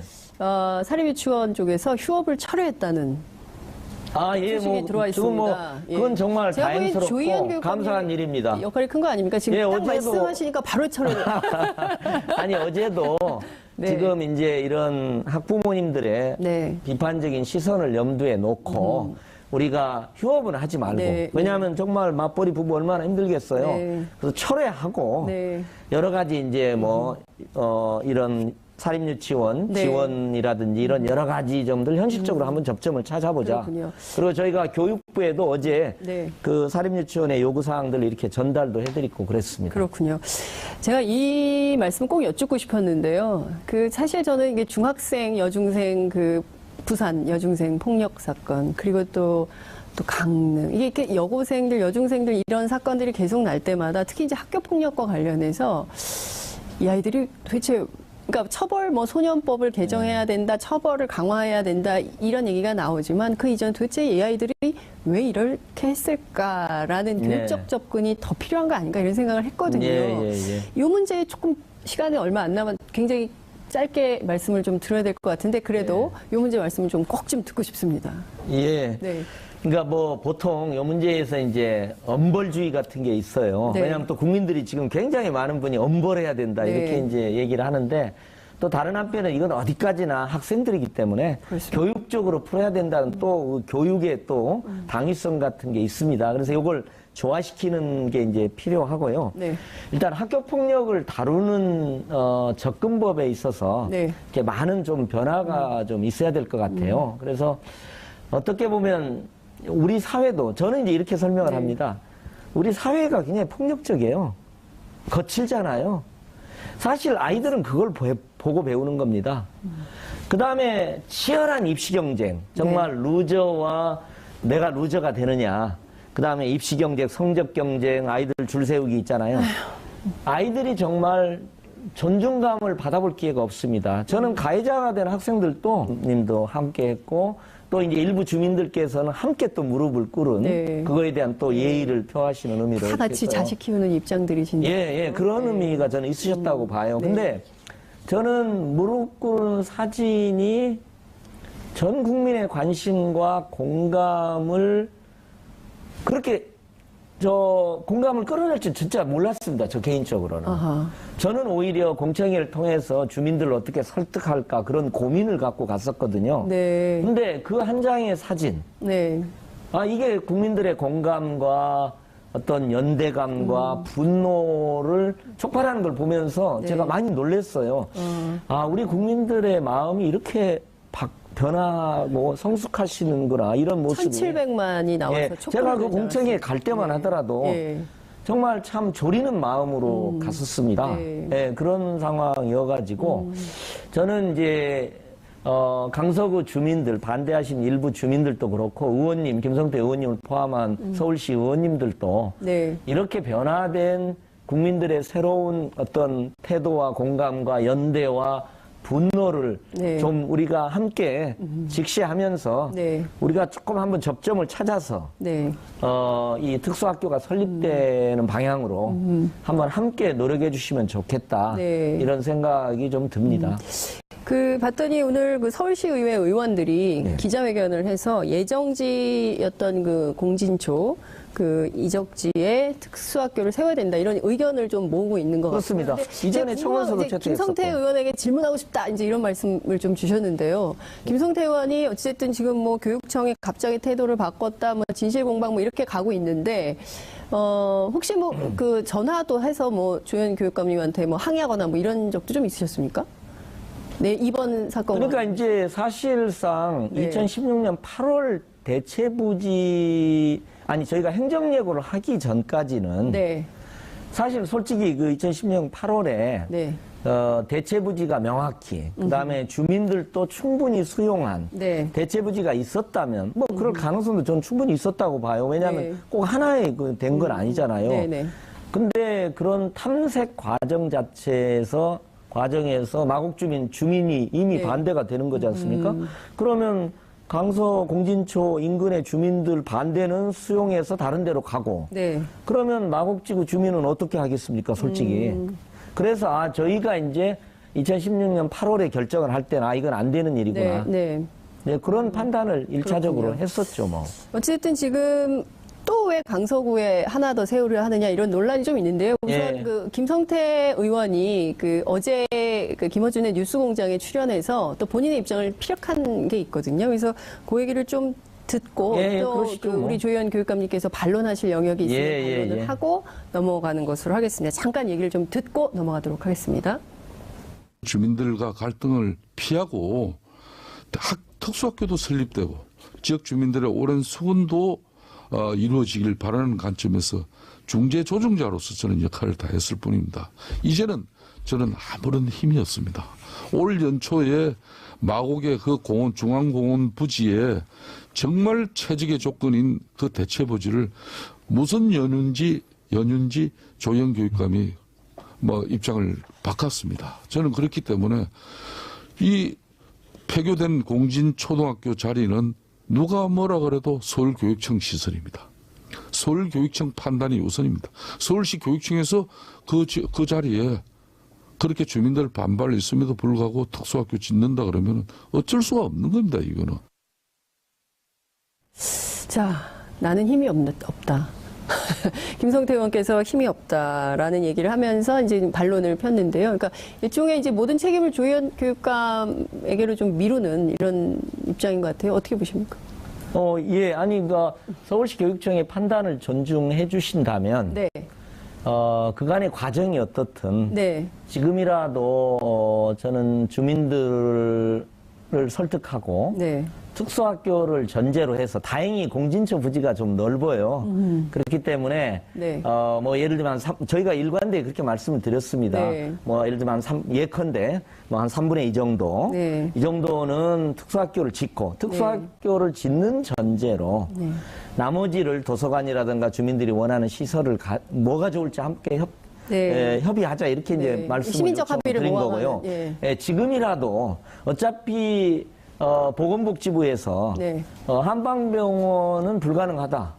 이렇게 이미 판정도 내린 상태이거든요. 보건복지부에서. 예, 그리고 저도 이번 기회에 이제 물어보니까 네. 그 한방병원의 수요가 기존의 대학 한방병원도 네. 병상이 다 안 차는 경우들이 있다고 그러더라고요. 그래서 보건복지부도 아마 그런 판단을 내리셨을 것 같아요. 네. 그래서 그런 점에서 저는 지금이라도 김성대 의원님을 포함해서 여러 의원님들이 함께 협력해서 주민들 조금 마음을 같이 네. 보듬어 안으면서 함께 이렇게 접점이 되고 어떤 시설이 최적이 좋은지 네. 이제 그런 것들을 좀 함께 협력해 갈 수 있었으면 그리고 김성태 의원님께서도 서울시 교육청의 판단을 좀 존중해 주신다고 그랬으니까 네. 그런 방에서 함께 논의를 좀 해봤으면 하는 생각입니다. 뭐 끝장 토론 뭐 이런 것도 제안을 하고 하던데요. 실제 예. 그런 필요성은 좀 느끼십니까? 아니 그러니까 이 부분은 네. 그 논쟁을 진실 해서 공방이나 뭘 뭐 할 가려야 때 될 문제가 아니잖아요. 아니다. 네. 지금 특수학교를 짓냐 마냐는 거잖아요. 네, 네. 그런 거 아니겠습니까? 그렇죠. 그리고 이제 어떻게 보면은 심지어는 대체 부지를 찾는 논의 자체에 대해서도 장애인 학부모님들은 반대하셨어요, 솔직히. 예, 어떻게 보면은 왜냐하면 그게 또 다른 논란을 할수 네, 있으니까요. 네. 그러나 이제 저희는 오히려 김성태 의원님이라든지 여러분에서 이 설립학